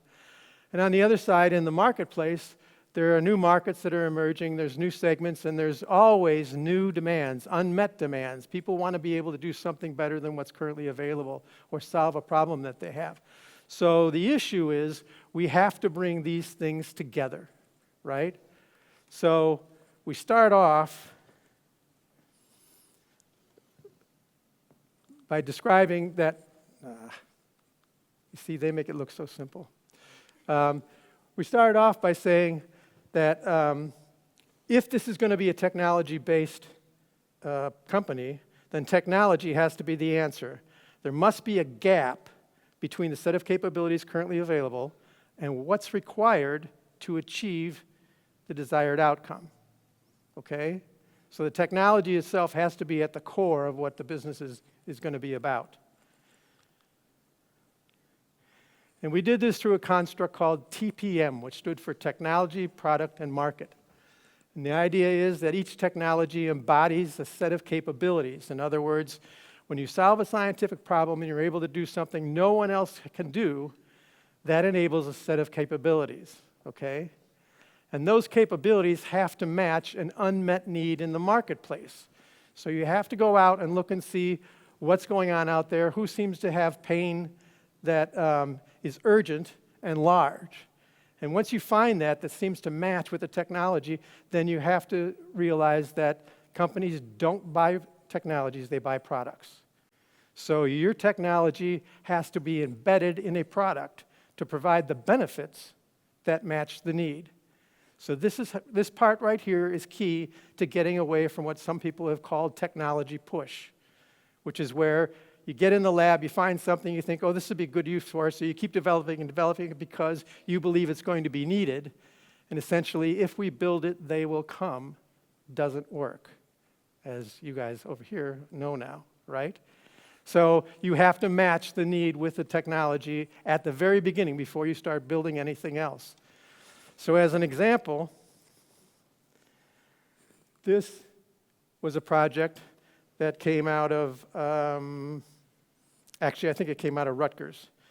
So they had a ceramic, and it had these characteristics. It reduces manufacturing costs, reduces the weight, and increases strength.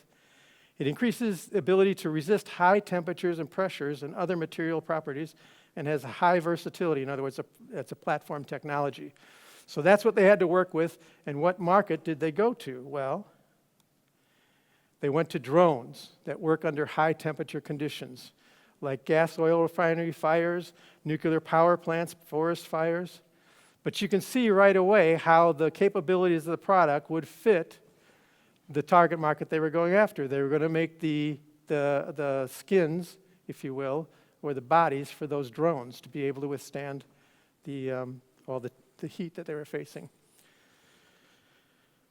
So after we have done the TPM part, then we're finally able to put together a value proposition. And a value proposition is a statement tying the customer's needs to the benefits using your problem or business in economic terms.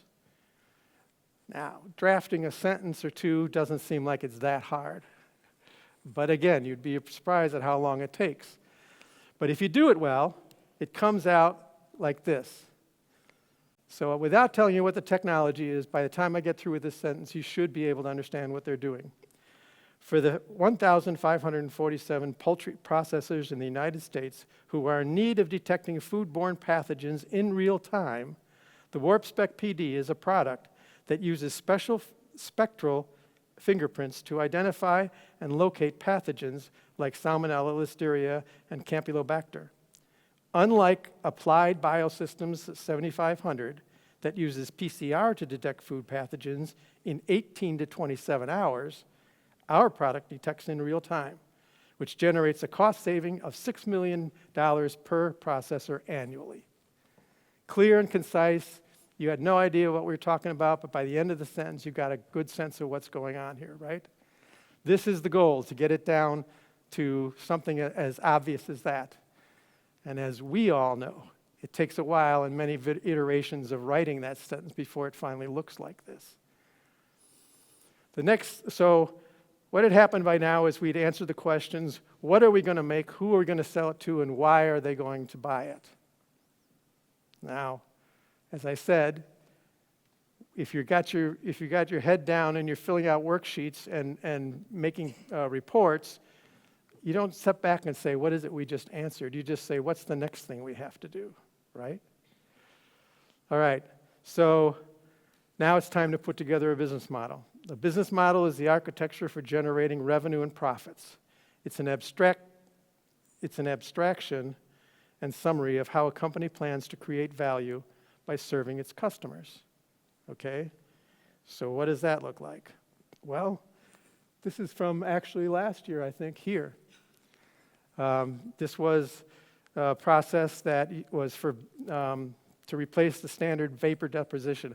I won't get into all the technicalities of this, but essentially, if you have a screen, especially if you have an OLED screen, then there's a little chip, a tiny little chip that makes the light, and it's just a wafer, if you will, of a substrate, a functional middle part, and then a substrate on top of it. And how you get that functional layer on there was what they were focused on.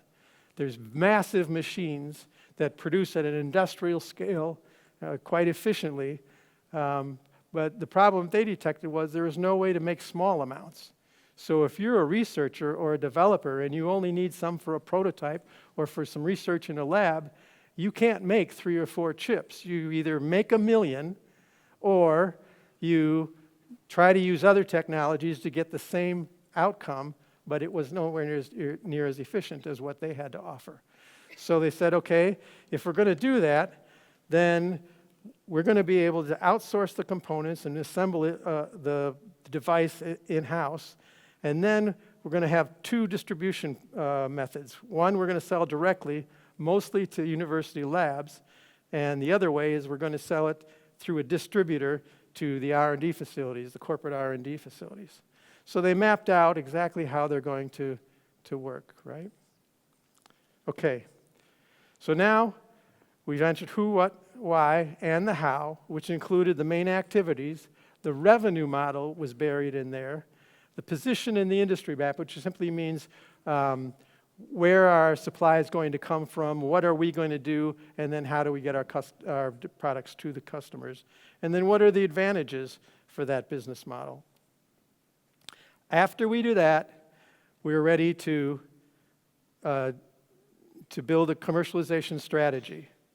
And this incorporates the ideas, this incorporates the ideas of what are the important factors or components that we have to have for our company. In other words, which things do we need to do ourselves, either for intellectual property protection reasons or because we have the know-how and it's not easily exported to somebody else. What are the core assets that are required, equipment, that sort of thing that you need? What things can we outsource, or what are the complementary assets? What can we get without having to build it ourselves? And then commercialization strategy, where are we going? What's the initial target market? Which segment do we go to first? And there has to be a rationale for that, an ability to adopt the product in a quick manner.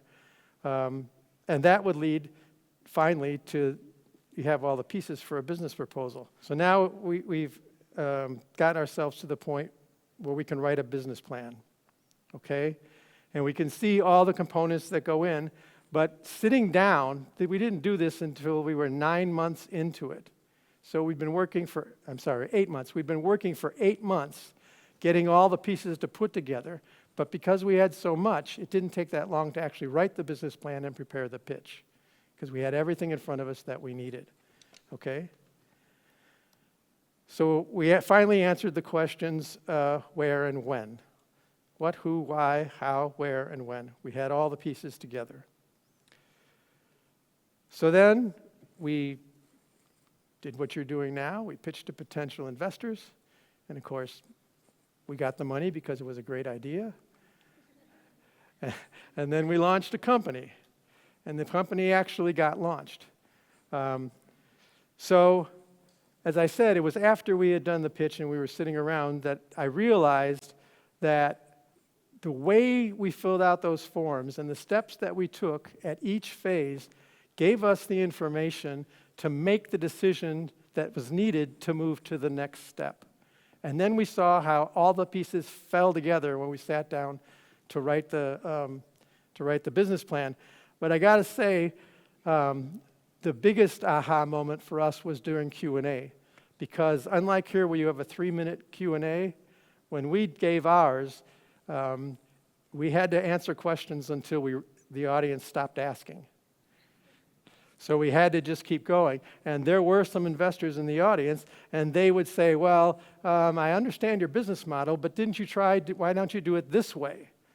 And we were able to say, well, we thought about that, and actually we argued about that, but then we contacted these people who were the players, and this is the feedback they got, so we knew we had to change. We went back and came up with the model that we have now. We went back to them and said, would this be acceptable? And they agreed. And we were able to do that over and over again, and that's why we had the confidence later on to do the pitches in front of real investors and get the money that we needed. So after the whole process was done, the instructors said, now, you are one of the first groups to get through this entire process. We want to know, how did it work from your perspective? So the first thing that we did, of course, was complain about the number of worksheets we had to complete. This side is laughing because they know, okay? And believe it or not, back then there were even more because no one had ever told them, you got to stop this. So we paired it, well, not we. When I became the director, I started cutting out worksheets and making it a whole lot easier. So we complained about that for a little while, but then we told them that this was definitely the hardest course that we'd ever taken. You got to remember, we had PhD scientists that were in, PhD student scientists that were in the course, as well as engineers, plus the MBAs. And we all said that this was the hardest thing we ever did. Then interestingly, we told them we couldn't have done this alone. And this came mostly from the MBAs because in the MBA school, at least at North Carolina State, almost every class has a project that you have to do for the class, and almost every time they put you on a team because you're supposed to be learning how to manage, and so you have to do this as part of a team. So we did that, but at the end of almost every project that we worked on, you had the feeling like you could have done it alone and it would have been just as good or maybe even better than having to work with all these other guys, right? This was not the case here. None of us could have accomplished what we did had we tried to do it alone. The workload alone would have been impossible, but the different perspectives are what made it work. So what happens on the inside is you go out and you gather information, and you come back and you give that information, and then somebody in your team disagrees with you, and you say, well, we need to do this, and they'll say, no, we need to do that. And then you argue about it for a while, and then finally somebody says, okay, well, we just have to go get more information. So you go back out and you find out more information, and you compromise. And we did that all the way through, and none of us had any idea, if you'd asked us in the middle of the first semester where we were going to be at the end, none of us could have told you exactly how it was going to work out. So it had to be a team-based effort. And the final thing that we said to them is, we have to say that this was the most rewarding thing we'd ever experienced in an educational system. It was a lot of work, but we felt so proud about what we had accomplished and learned so much, mostly through trial and error. But I'm happy I was there. So, when you're having a beer tonight, or when you're in tomorrow, or you're sleeping in tomorrow and then going about your life, you stop to think about it, you realize how everything fell together, hopefully, and why you were able to do what you were able to do today so well. Thank you.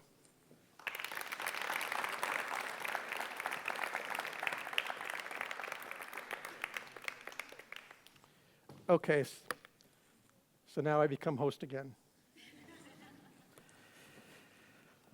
All right. Our next group is BreastScreening-AI from Lisbon.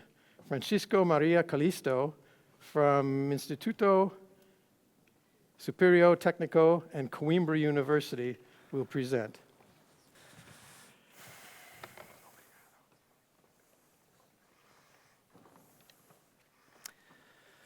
Hello. As Roger said, my name is Francisco Maria Calisto, and today I am excited to present BreastScreening-AI, a revolutionary project enhancing breast cancer detection using AI.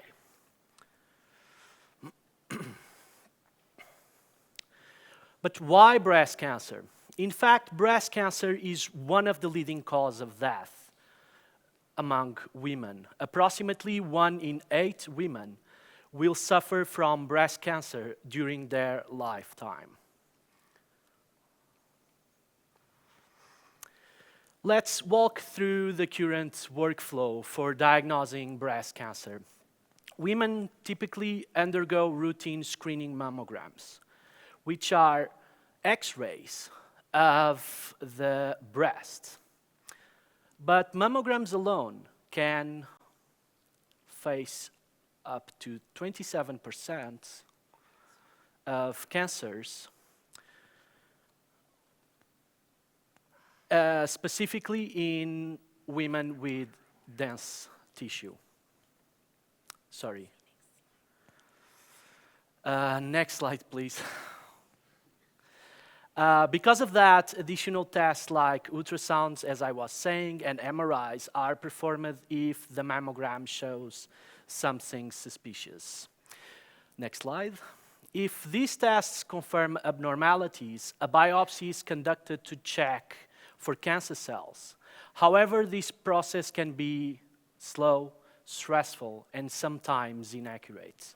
Next slide, please. In fact, the current diagnostic error are 30 to 50%. Therefore, we need a solution that is faster and more reliable. Next slide, please. As well as a technology capable of combining these three modalities. After a mammogram, thank you, a region of interest is identified, as you can see here, and an ultrasound is performed to pinpoint the location. Finally, an MRI helps radiologists to pinpoint the exact size, position, and spread of cancer, which is critical for accurately targeting the mass for the biopsy. Although we are training our AI models with these three modalities, our technology is also capable of computing any combination or just a single modality. And with 2 patents already, our product helps doctors see what they might miss when looking in just one type of image. As you can see here, the pink box that will going to show something, sorry, it highlights what is the severity classification of the patient, but our solution also explains the pink box above, what is the recommendation of the AI model, giving radiologists higher confidence in decisions they are making, as we have this citation from Dr. João Fernandes. Moreover, our AI databases are built on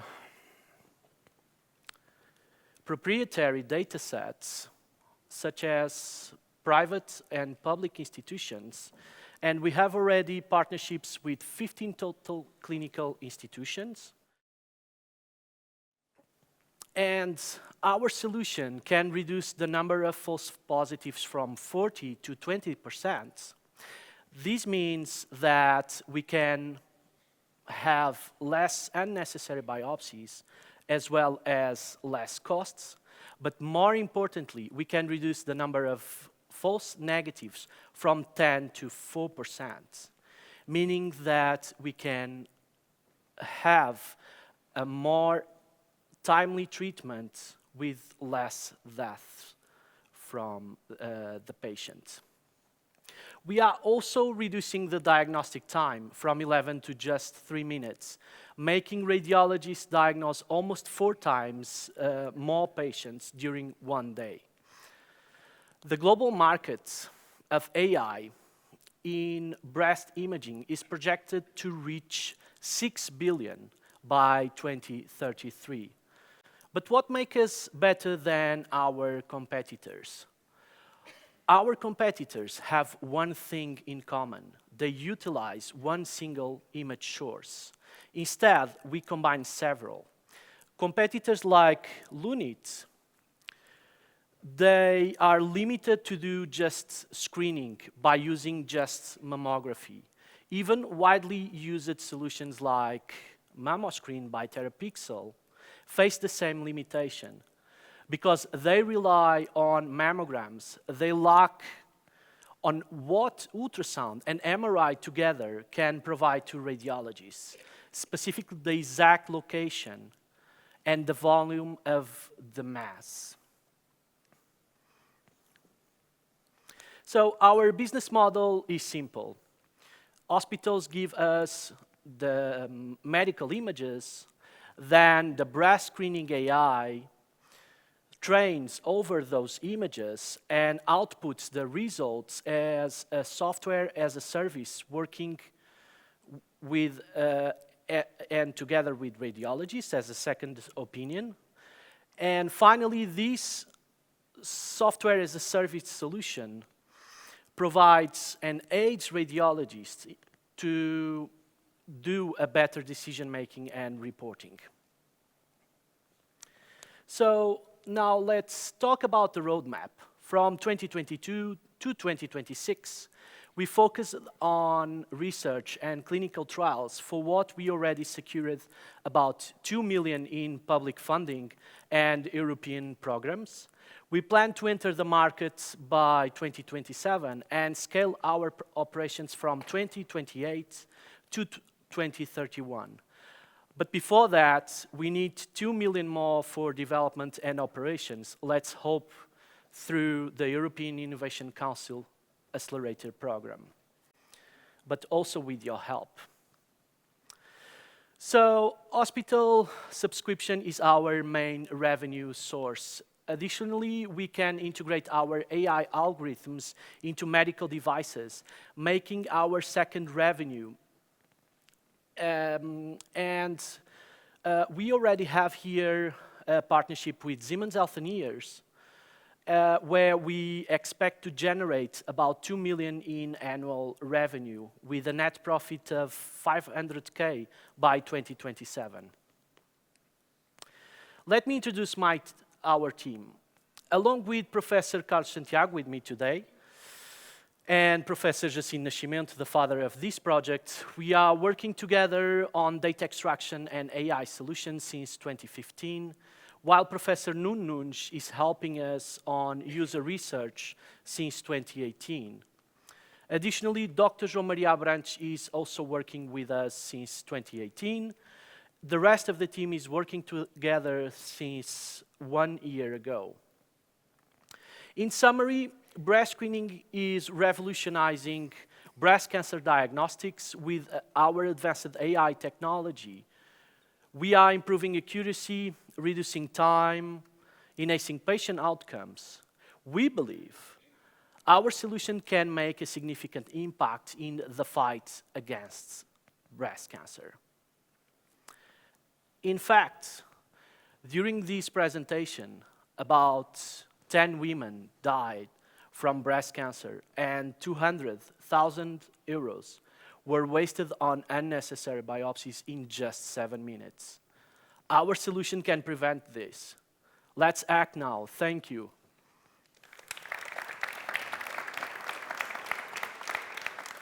We have time for questions, please. How do you plan to stay ahead of the competition? Two basically main approaches. One is data. Data in AI solutions is the critical ingredient, and we plan to use this business model to acquire increasingly more data from our partners, and so we keep improving our solution, improving our AI models, and keeping ahead of the competition through that. And the other is continuing doing research to include additional technologies in our product, namely using natural language processing to improve the reports that we give radiologists. And so we improve the way we interact with radiologists and make our product more attractive and appealing for them. Okay, thank you very much. Thank you.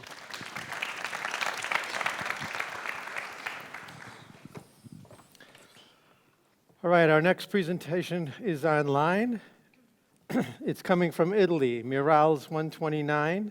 We presented by Linda Ottoboni from Fondazione IRCCS Cagrande Ospedale Maggiore Policlinico. Linda, are you there? Can you hear me? Yes, we can now.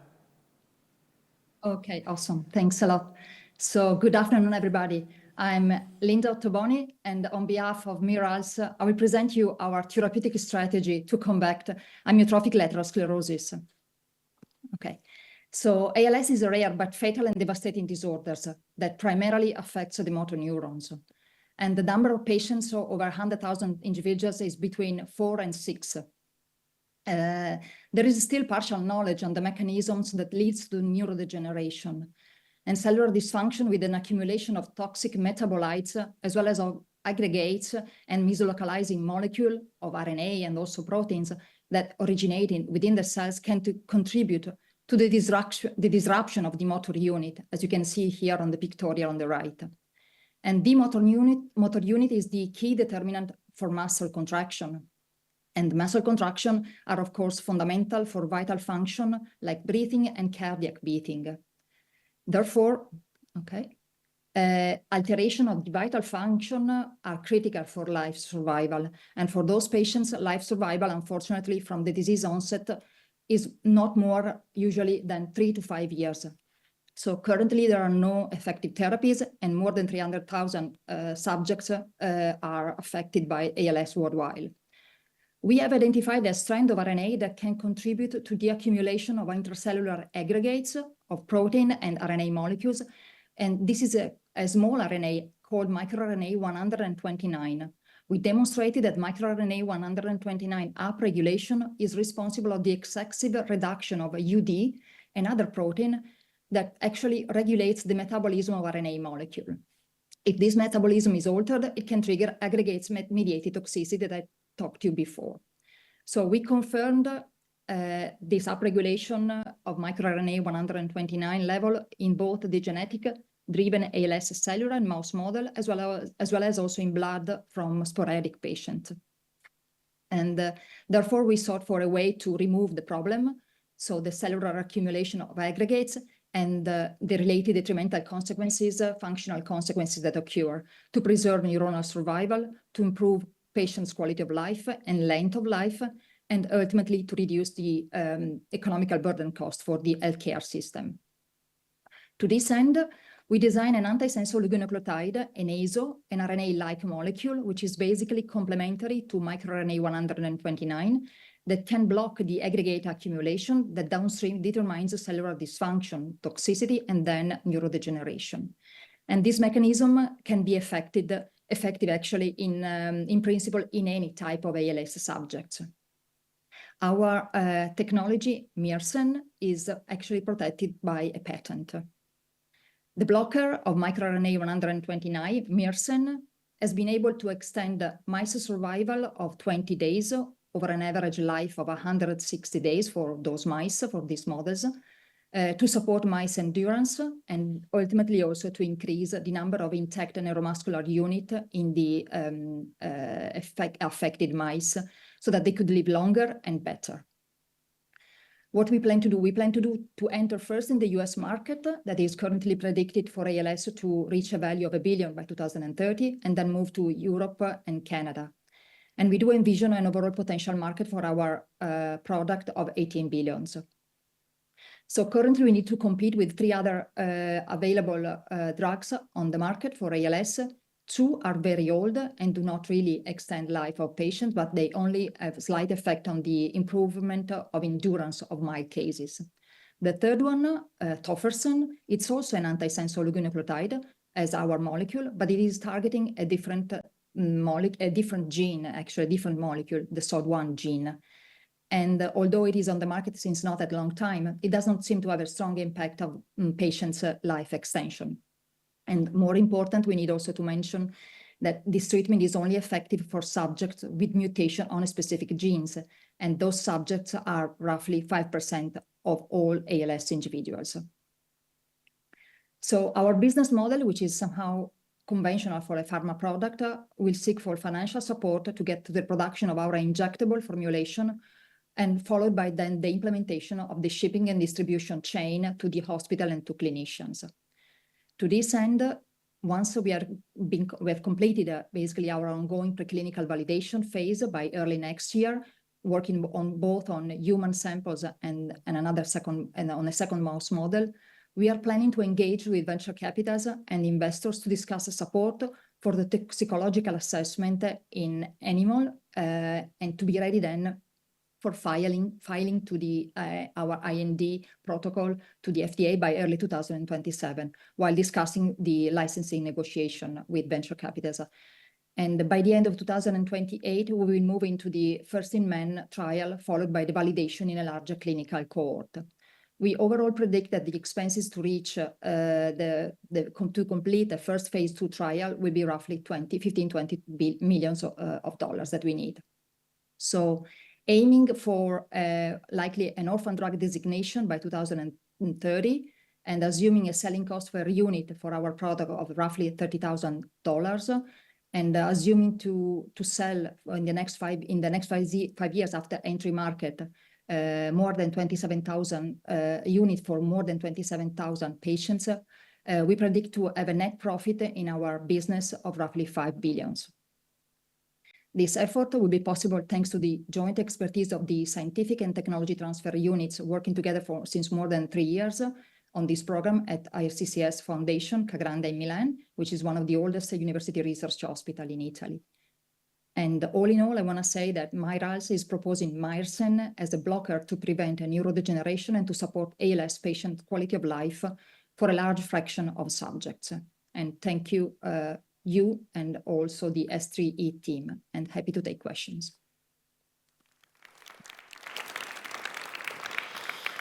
Okay, questions?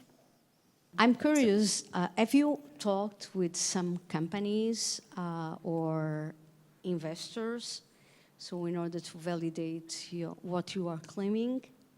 Yeah, I think I can reply, although some of our technology transfer colleagues are online, but I can anticipate, I mean, yes, that we had actually in the next couple of weeks appointments with a couple of venture capitals, and because of our expertise in the team, clinical expertise of our PI, we do have constant contacts with big pharma. So I think we are in good place to understand what they think of our strategy and of our approach.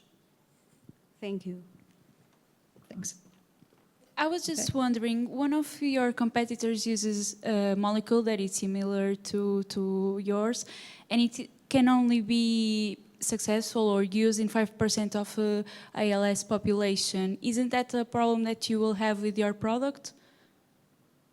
In principle, no, because the mechanism that we have seen is supposed to be shared across all ALS patients. It doesn't have a specificity for the genetic of the disease. And so we are hoping, we are collecting and exploring the whole population, but or at least the largest set of patients, but it's not genetic associated. Okay, thank you. All right, thank you very much.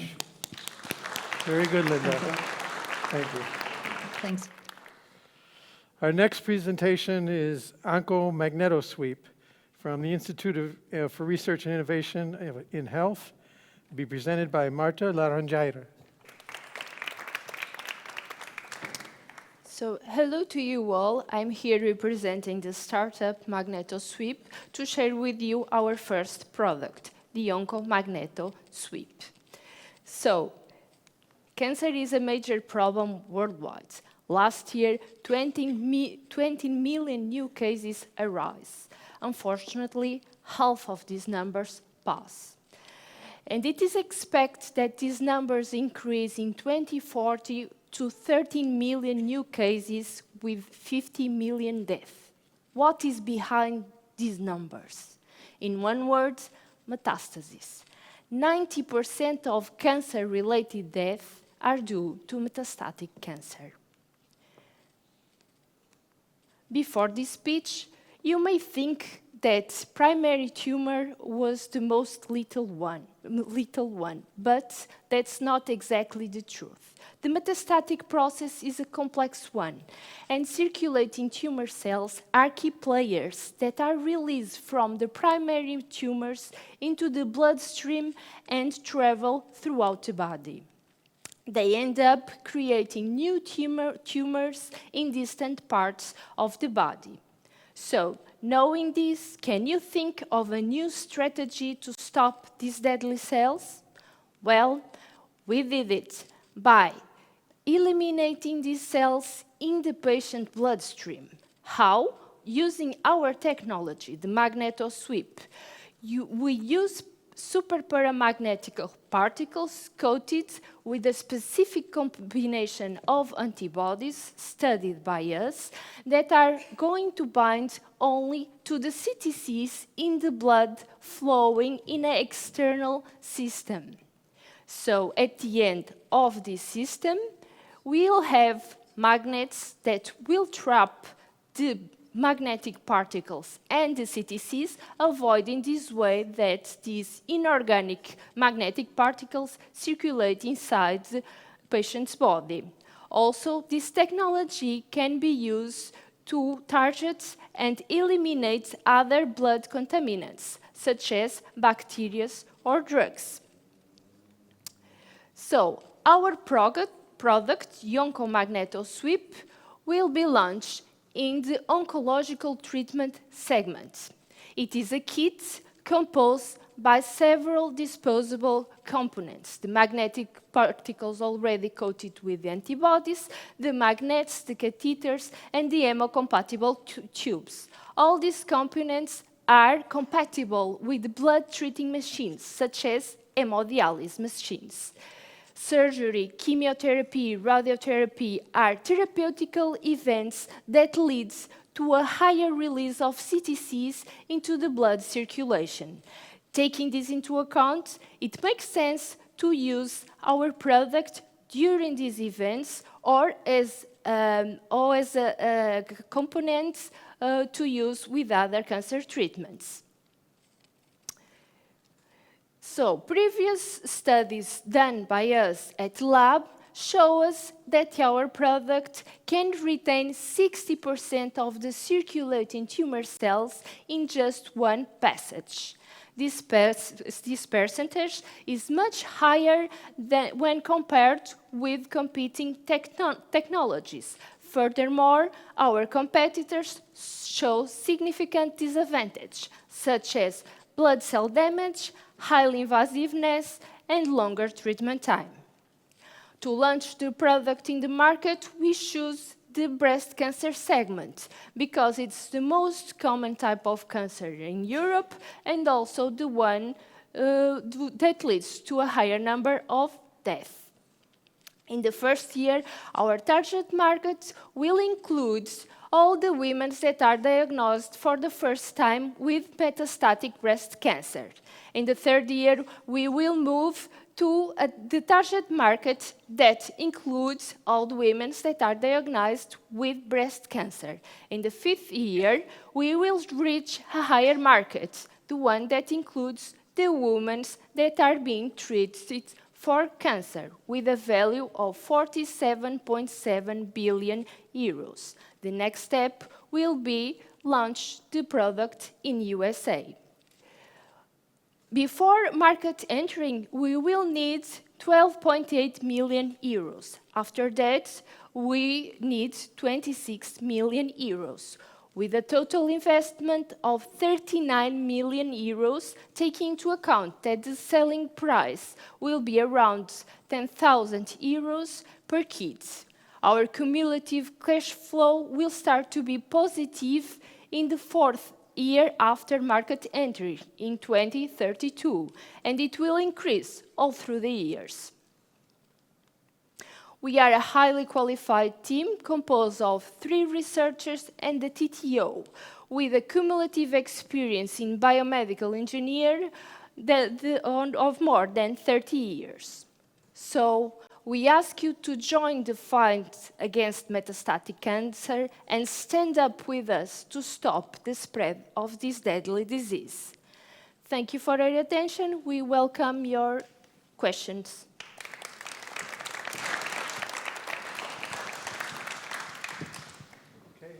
Okay, questions, please. You attach magnetic particles to cells. Mm-hmm. Okay, so this is a platform technology. So do you envisage to use this to other healthcare applications? Yes, for sure. We were studying, and we think we can use molecular binders to target and depurate the blood from, for instance, bacteria, toxins produced by bacteria, venoms, drugs, heavy metals. Also, we thought about microplastics, this kind of applications, board applications. Okay, thanks, Marta, and congratulations for your presentation. So I imagine your technology can be applied with other types of cancer. So what would be the next one? Yes, indeed.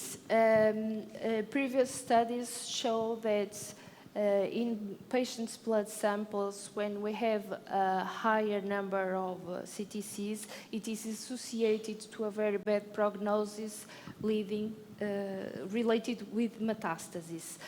Several types of studies have been studied, like prostate, bladder, pancreatic cancer.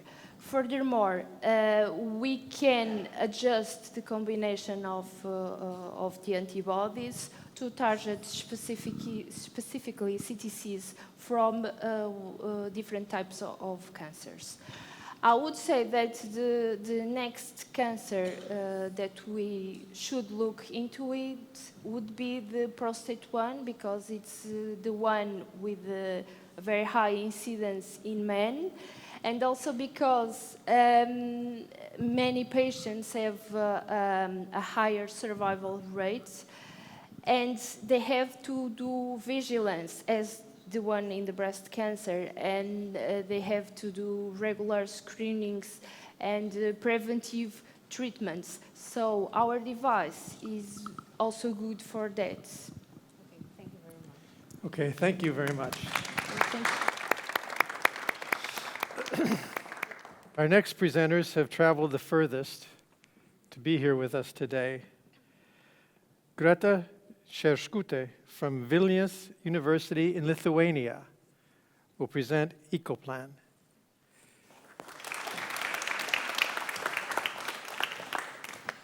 So my name is Greta. I'm an architect, and I wanted to show you one of my projects.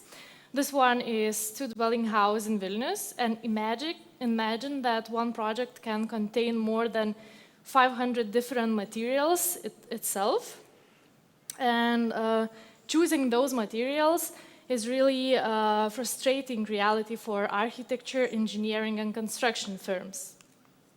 And while considering a simple decision which material to choose, I need to answer at least 20 different questions and to know a lot of aspects about those materials. And it's impossible to know everything. So traditional way to answer those questions is to call constructors, to call builders, and non-stop Googling everything. These traditional methods are slow, error-prone, and fail to account for the ever-evolving sustainability regulations. And on the right side, you can see recently shown project analysis, and these inefficiencies translate into wasted time, budget overruns, and missed opportunities to build greener. Looking more into the problem, we decided to talk with industry specialists, and here you can see us doing an interview with a civil engineer from the CERN. And he, as other industry specialists, noted that material data is scattered across different sources and formats, making it difficult to access and analyze efficiently. After need validation, we started developing the technology, and it is a unique set of AI algorithms that provides precise material selection and recommendations for the construction industry, leveraging a proprietary database. Machine learning models are capable not only telling the sustainability, but also evaluating prices and other construction estimates. And our uniqueness lies in ability in real time to provide accurate selection of ideal material for a given application. And while model was actually trained on the open source data, we started talking with one of the biggest construction and real estate developing companies in Lithuania to get data from the previous projects on our project training. Together with developing technology, we started working on our product, software as a service solution. And here you can see a report from our platform, EcoPlan. And a report is from the same project I just recently showed you. And EcoPlan's platform is letting to firstly access materials data and alternative solutions. Secondly, do calculations, and thirdly, estimate results and make informed decisions which material to adopt. Prototype was tested with architects and tests achieved more than 55% decrease in CO2 emissions from project materials. Also saved project development time. And a data-driven approach led to increased scope of information and accuracy in decision-making. What the market? Construction industry can be slow to adopt new technologies, especially those requiring significant changes in workflow. And upcoming European-wide regulations regarding material sustainability will force project participants to search for alternative solutions. Total addressable market in European Union calculations are based on the average cost of the project, taking into account a wide range of variables, and it is around 1 billion. An initial target market in Baltic countries and Poland is around 120 million, and it can quickly grow to whole EU market.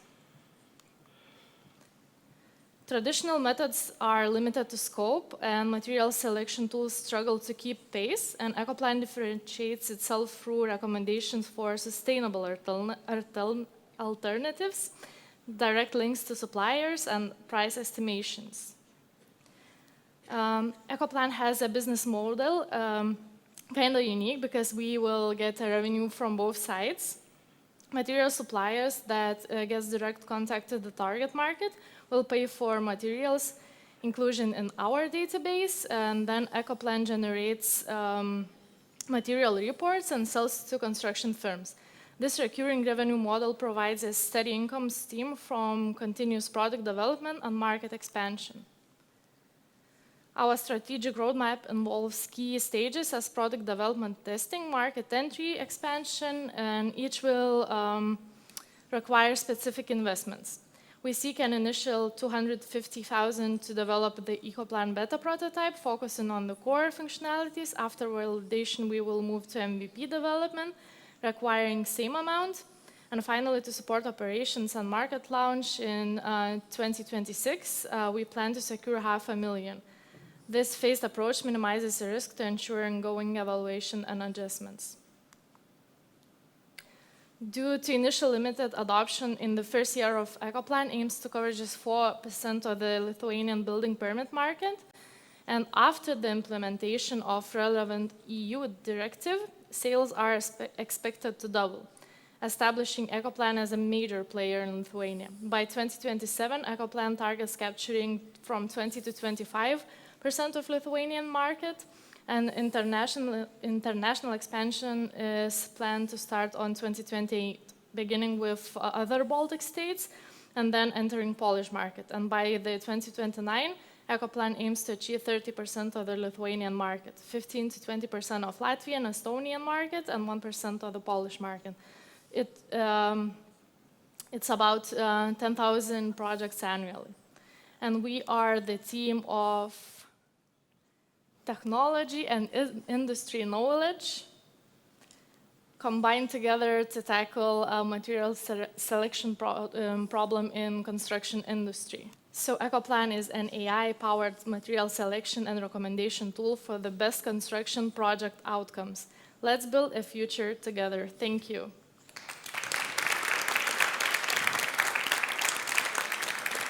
Thank you. Okay, questions? I was just wondering, how do you intend on protecting your technology in terms of IP? How protectable is it? Okay, so Marius is pro here. He can answer this question. We have a microphone. So we are planning to protect our intellectual property mainly by trade secrets, because like our core data is basically an open source and provided by the companies of the material manufacturers. So it's not data that we created ourselves. So going to the patenting way, it's like quite difficult for us because our process, it's kind of, how to say, the process itself, it's not like completely unique. Only tiny tweaks and twerks, which makes our model unique, is like the main significant part, and we don't want to like, how to say, disclose this part. So trade secrets can be the best option, I guess. Okay, thank you for your presentation, Greta. How do you envision your future revenue streams later than the years you show us? Yeah, so like we are realistic people, so we provided the financial projection only for the fifth 5 year because we want to grow and do what we can right now. After the Polish market, we expecting to continue growing on the German market and increase our revenues at least 2 times, 3 times in the next 10 years. This growth similar as some of our competitors do in this field. Thank you very much. Okay, thank you.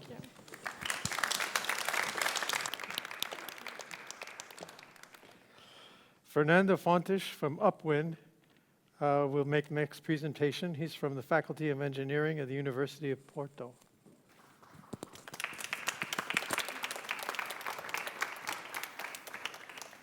Do we have enough chairs? Sorry. Okay. So, hello everyone. My name is Fernando Fontes, and this is the great team that I have the privilege of coordinating for the last few years.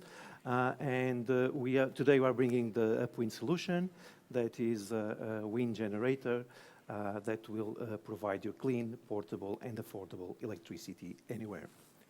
So we all know that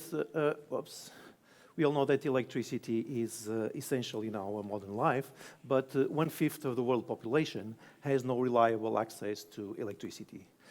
This happens in locations in which the electric grid is inexistent, or is insufficient, or is simply not reliable. And this happens not only in the developing world, but also in European islands and Northern Canada communities, and also economic activities like mining and construction sites, and even catastrophic events and emergencies and power outages. So the current solution does not satisfy completely the needs. It is essentially based on the use of fuel generators, essentially diesel generators, and these generators have a number of drawbacks. Namely, the fuel supply logistics might be challenging in some locations, some remote locations. The fuel costs are high, and of course, they emit CO2. The market of the total generators plus the fuel they use is the market that we aim to replace, and that market is huge. It totals more than 50 billion euros a year. The addressable market, the one we ought to address, is the smaller generators up to 100 kilowatts and of continuous load, and that market amounts to 14.4 billion euros. So we have identified the need, and we have made that need our mission, and our mission is to provide a clean electrical energy with generators that are fully autonomous, that are portable, that have low operational costs, and do not require refueling. One specific example is the Alderney Island that relies completely in fossil fuels to provide electricity to the 2,000 inhabitants. The technology we'll use is known as airborne wind energy, and it consists of a fixed-wing drone that is connected to a ground station by a cable, and it is capable of harnessing the high-altitude winds to produce electricity. So this technology has a number of advantages when compared to traditional renewable energy technologies. Namely, the wings can reach higher altitudes where the wing is stronger and more consistent. They have lower installation and operation costs, and as you can see from the image, they have a lighter infrastructure, a smaller footprint, and a lower visual impact. Our solution, the UPWIND solution, is the result of 10 years of research and development in airborne wind energy from our group. At the moment, we have a prototype that is working in a controlled environment. We are initiating field tests in several wind conditions, and we have achieved fully automated operation, and that is one of the major advantage from our technology. So actually, this is one of the main competitive advantages. So we have a unique takeoff and landing mechanism that is IP protected, and that is essentially to allow fully autonomous operation without compromising the efficiency. In terms of competition, so we position ourselves higher in the competition in terms of efficiency and in terms of autonomy. And by competition, we mean essentially startups that are starting to appear in Europe and elsewhere. So we have identified an opportunity, so how can we make a business out of that? We will concentrate, in the production, we'll concentrate on the final assembly, and we'll try to subcontract and acquire ready parts as much as possible. Regarding the sales, we'll have two channels, one direct market mainly for the bigger clients, and the smaller clients will address them indirectly through generator rental companies. We intend to cover the market with 3 products with different power rates, 230 and 100 kilowatts. One of the main features are the portability, so each of these devices is portable in their own power rates. In terms of the roadmap that we plan, so the research and university infrastructure took us this far, so we have a ready prototype. We intend in the next year to reach a minimum viable product, and then we scale that to 30 kilowatts, and in 2028 we'll enter the market, starting with a beachhead market of EU remote islands. Then we continue to scale to 100K until we cover the full addressable market. In terms of the financial forecast, the cumulative cash flow will hit a minimum of about -5 million by the end of 2029 at the break-even, and then 5 years after the market entry, we'll reach about 27 million euros. So this is our team. We are researchers from the Faculty of Engineering, University of Porto. Combined, we have worked in this technology for more than 30 years. We are academic, we are a leading group in this technology. We have an extensive list of contacts for all the different technologies that are required for this project. And in terms of the business side, we are helped by 2 great advisors, Dalila, that is a professor of management also at the University of Porto, and Claudio, that is a former entrepreneur of renewable energies.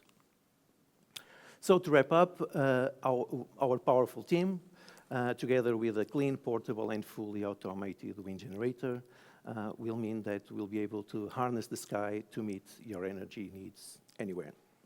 Thank you. Okay, questions? Congratulations to the team. So I have one is more of a kind of, for my curiosity, which is very simple, is at what altitude this drone operate, but the second one is wind is intermittent, or at least for the wind farms is intermittent. How you solve that with your product? So that's exactly one of the advantages. So if you reach higher altitudes, the wind is less intermittent, okay? So the capacity factor, so the times we'll be able to produce with additional wind turbines is about 40 to 50% of the time. Here we can, if we reach 300 meters of altitude, we can go up to 80% in some places in the Iberian Peninsula. In terms of licensing issues, especially with airplanes and birds, what do you expect to meet coming forward? Yeah, and that's actually why we're going to take a couple of years before entering the market, because we need to test the pilots and solve the licensing issues. So talk with the regulatory institutions here in Portugal, but all around Europe to define that. But yeah, I'm not sure if you have anything to add. Essentially, we can license into different types, so it can be considered an object. Okay, so it will be a fixed object, but there's some advantages, but it's not really a good thing if you want a transportable device. Or you can license it as an aircraft. Okay, that's a more interesting solution, but it has some challenges because it is easy if you license aircraft which is within the line of sight of someone that is operating. It is more difficult if it is outside the line of sight of someone that is operating. But actually in Portugal, there was a startup that recently achieved license to operate without outside the line of sight of delivering with drones. So that is possible. We haven't gone that way, but it is possible to do it. Okay, thank you very much. Our next presentation will be online from Italy. Ilaria Toniolo from the University degli Studi di Padova and Unismart will present C-anal view. Ilaria, are you there? So good afternoon, everyone. We are the C-anal view team. Okay. And so I would like to start this presentation from a healthcare point of view. Colonoscopy is the gold standard method to screen population for early detection of colon cancer. 17 million colonoscopies are performed annually in Europe, and 50,000 new cases of anal cancer is recorded worldwide every year, and 19 deaths occurred in 2020. So this is the dimension of our problem from a healthcare point of view. What is the problem in general? In case of blood in the feces, the patients have to undergo to a standard colonoscopy, and in case the doctor does not see what causes the bleeding, the patients have to undergo to another visit, a pathological medical exam. So there are 8 million patients that need a pathological visit after a standard colonoscopy. So how about merging the two exams in just one? It is not possible with on-the-market anoscopes because they have no windows to do microsurgery. They perform retroversion maneuver to see anus, which is very complex for the doctor and very invasive for the patient. There is no magnification of the image, so the doctor have to see with his or her eyes the anatomical region, and current anoscope have no compatibility with colonoscopy technology. So we patented a fenestrated innovative anoscope with windows and an hermetic closure. It is compatible with colonoscopy technology and flexible endoscopes, so it permits the magnification of the images and the collection of images and videos. This magnification can easier the recognition of anal lesion, and also our anoscopes overcomes the retroversion maneuver, so it is a safer device.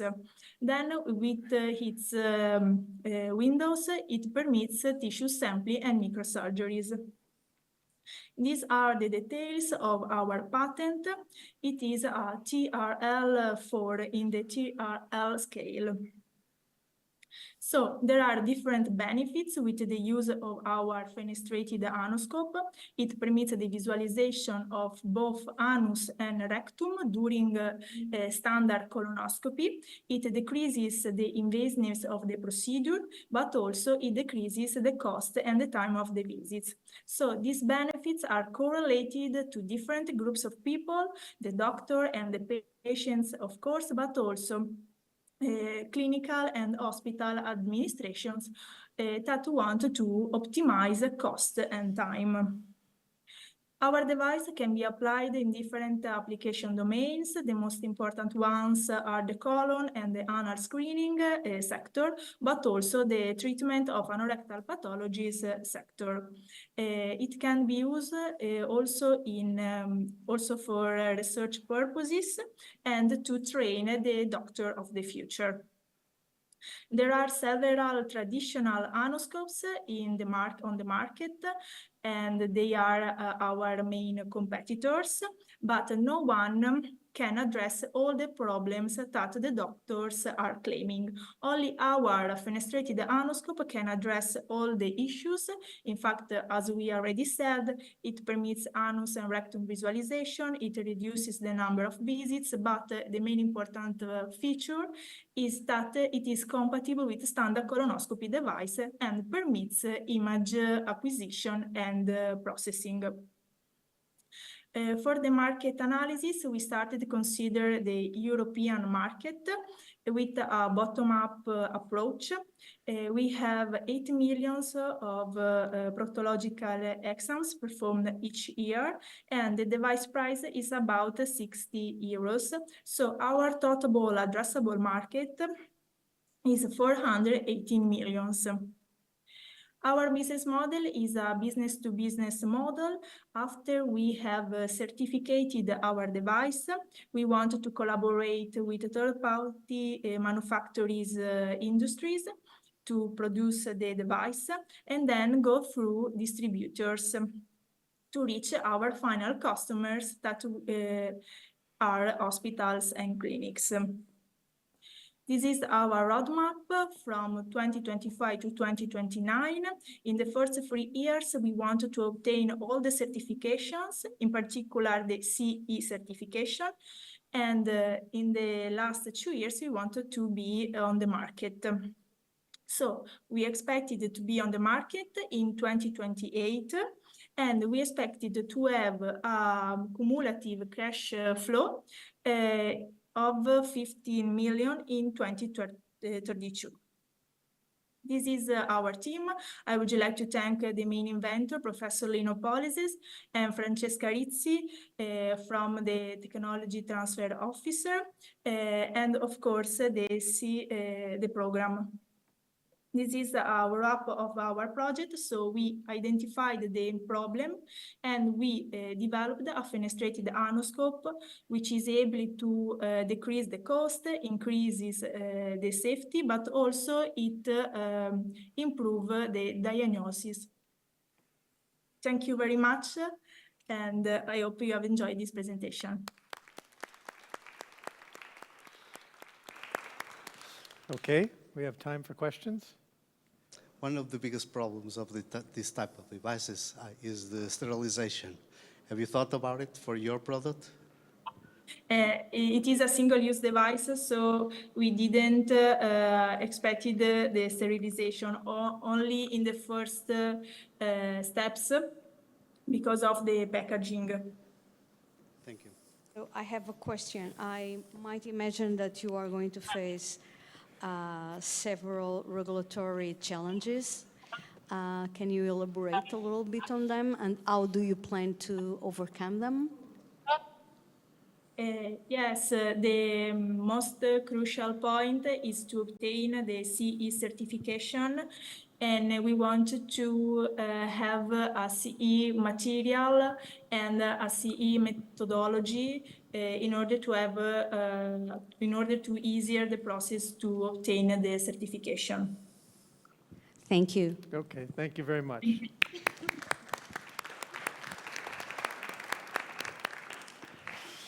We've come to our final presentation. Pedro Barbosa from Évora University will present NemaTeam. Last but not least. Yeah. So, hello everyone. We are the last team, so hope you still have some patience to hear. So, my name is Pedro Barbosa, and I'm here with Claudia Vicente, Maria da Espaza, and Madeleine Mendonça. We are NemaTeam, and we are here to present NemaWay from plants to plants. So, food and water for agricultural purposes are diminishing every day, and along those two factors, human population is growing, and in 2015, the needs for food will increase 70% compared to today. Of course, agriculture in 2015 should be sustainable, and the idea is that crops don't have pests. Pests have a huge impact worldwide in many crops. The most well-known pests are insects and fungi. However, nematodes, they could consider the hidden enemies, are responsible just for direct action for 12% crop losses worldwide. This number represents around $80 billion per year. So, after all, what is a nematode? Nematode is a small organism. It's a microscopic organisms that are literally everywhere. All crops, and I emphasize all crops, are attacked by nematodes.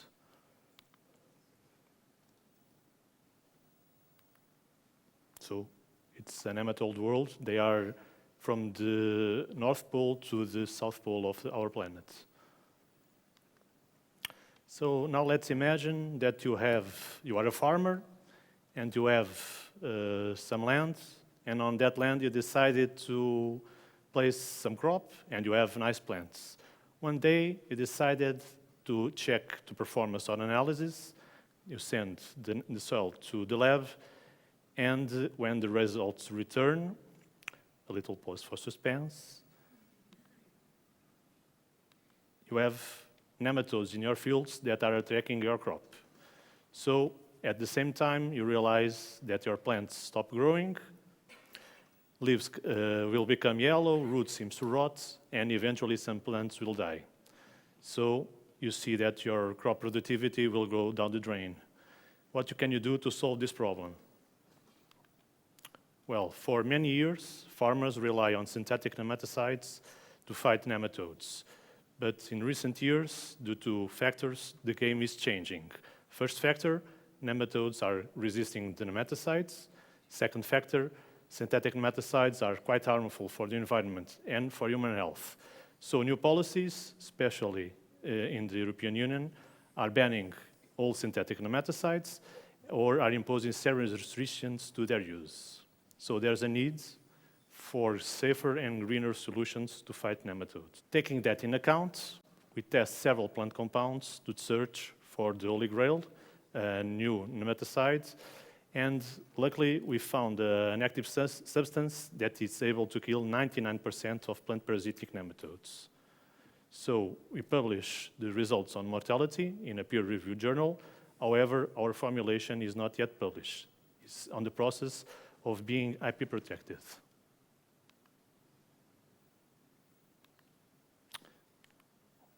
So our formulation could be applied along irrigation, and the active substance will enter the nematodes and will shut down the vital functions like feeding or movement, leading to the nematode death in a few hours. So our solution, NemaWay, is a bionematicide with generally recognized as safe ingredients. The active substance is used in food industry as a coloring agent. NemaWay is a concentrated suspension applied, as said, by irrigation. Is effective against the three most important groups of plant parasitic nematodes. All the three groups account for 50 to 60% damage worldwide. And finally, or not, could be applied in important food crops like potato, tomato, or maize. Benefits for farmers. They only need to apply this product once per crop. They don't need to spend money with crop rotation. NemaWay is a safer and environment-friendly product, and due to the mode of action, nematodes won't develop any resistance to the product. So competition in this field is quite big. Of course, big companies have the biggest market share, but also not so big companies also have their products on the market. NemaWay has several interesting features, being the effectiveness the most important one. So in the nematicides market, we are Cristiano Ronaldo. Global nematicide market is always growing. It in 2026 will reach $4.82 billion. This is our B2B business model. We'll buy raw materials, make our formulation, and then the formulation will be distributed to agribusiness and small farmers. We have 10 years expertise in R&D. Now we are in the early stage development, and we require 2.2 million euros to finish until market entry in 2029. We'll break even 3 years after market entry. This is our team. We are all researchers at University of Évora. We have more than 15 years working together, and we have a vast expertise in all fields of plant nematology. So, NemaWay will improve farm profitability by controlling nematodes. It's a plant-based nematicide, non-toxic and residue-free, and is very effective and with no resistant development. So, this is our contact. If you have any questions, please feel free to contact us. Many thanks for your time. Thank you. Okay, question? Thank you, Pedro, for the presentation. But I'm very disappointed now that you are going out of market so soon, like Cristiano Ronaldo. I was not expecting that you retired so soon. Okay. The question is, why do you expect not to create resistance? So all the nematicides, they only have a single way to kill the nematode. Usually they stop nematode from moving. But the process takes so long that the nematode over time is able to adapt. In our case, we have multiple ways to kill the nematode. So, we kill the nematode in 24 hours. So the nematode has no time to adapt and to leave the information to the next generation. So even to realize what happens when it dies. Hello. So I'm coming from a non-scientific background, and I'm really curious to know, obviously we've come to know that in nature everything is connected. So again, this is from a non-scientific background at all. So would getting rid of nematodes affect anything within the cycle of the soil or farming or anything else? We are only talking about the bad nematodes, because in soil you also have nematodes that are good, that help plants decompose everything, kill other pests. So we are just targeting the bad ones that are the most interesting ones. Sorry. Okay, thank you. All right, thank you very much.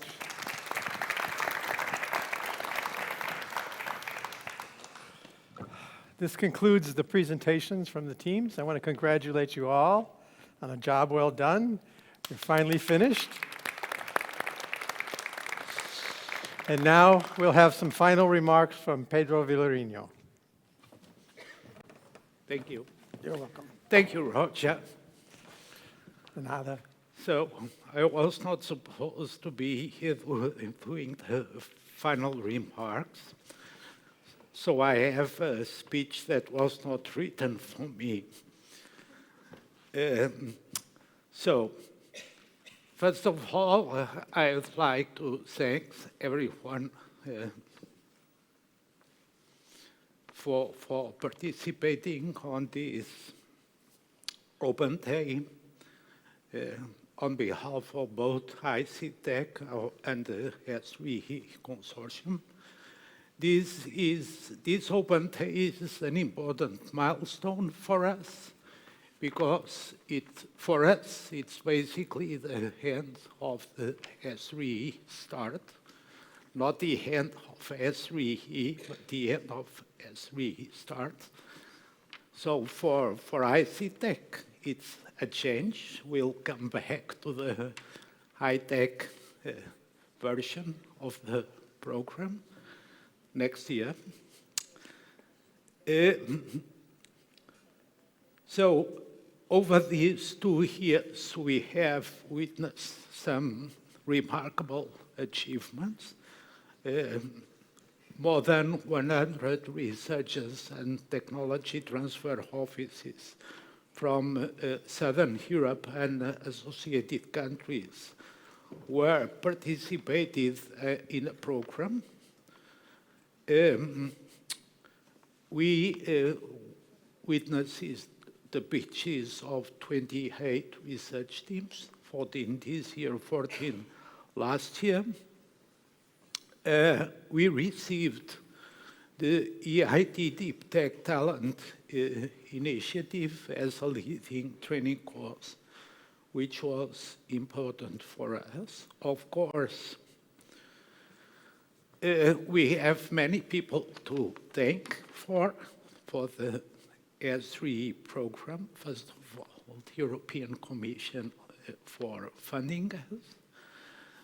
Then our consortium partners. We have one consortium partner here, which is Austral. So Carmen and Alexandra, please stand up. They were responsible.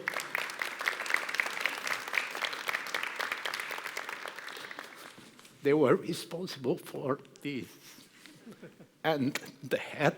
So they are our communication and dissemination partner.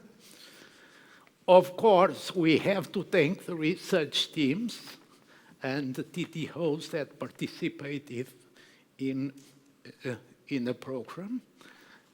In particular, the one that are repeats.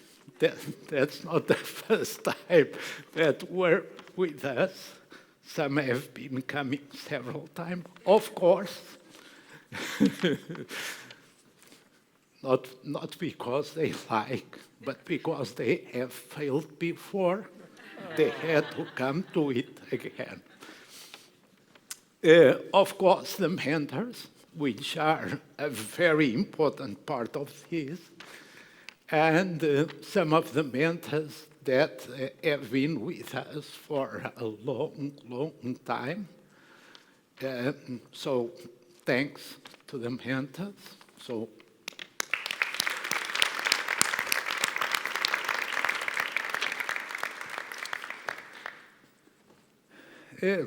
the trainers that helped us with webinars. Every year we ask trainers to help us with the webinars, and particularly important, the trainers that were previous COITEC alumni and that have started companies and that come to do the talks, which we call from the trenches. So thanks to them.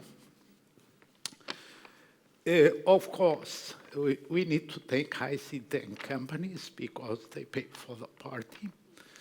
And in particular, BBVA, that gives us this wonderful space for us to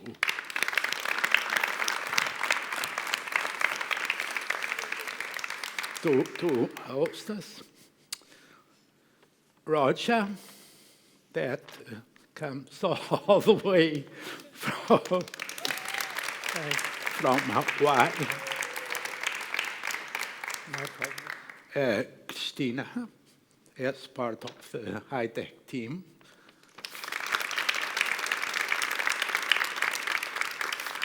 For her enormous patience for handling the thing. And I think that's all. Am I forgetting someone? Ooh. Of course, my team, please come here, because you.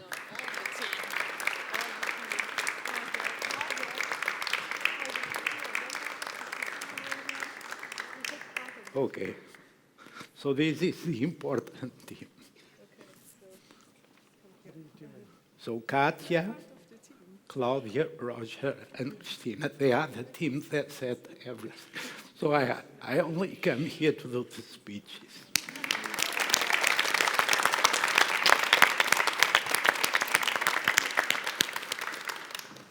Okay, so this disputes and hand. You can sit. Thank you. Thank you all. And now we close the live streaming. João.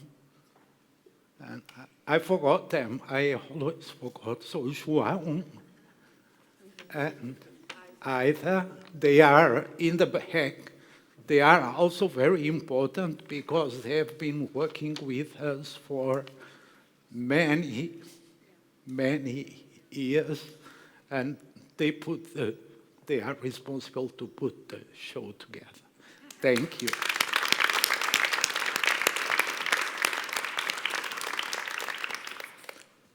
Okay, take us out of the live stream because now we want to do a photo with everyone on stage.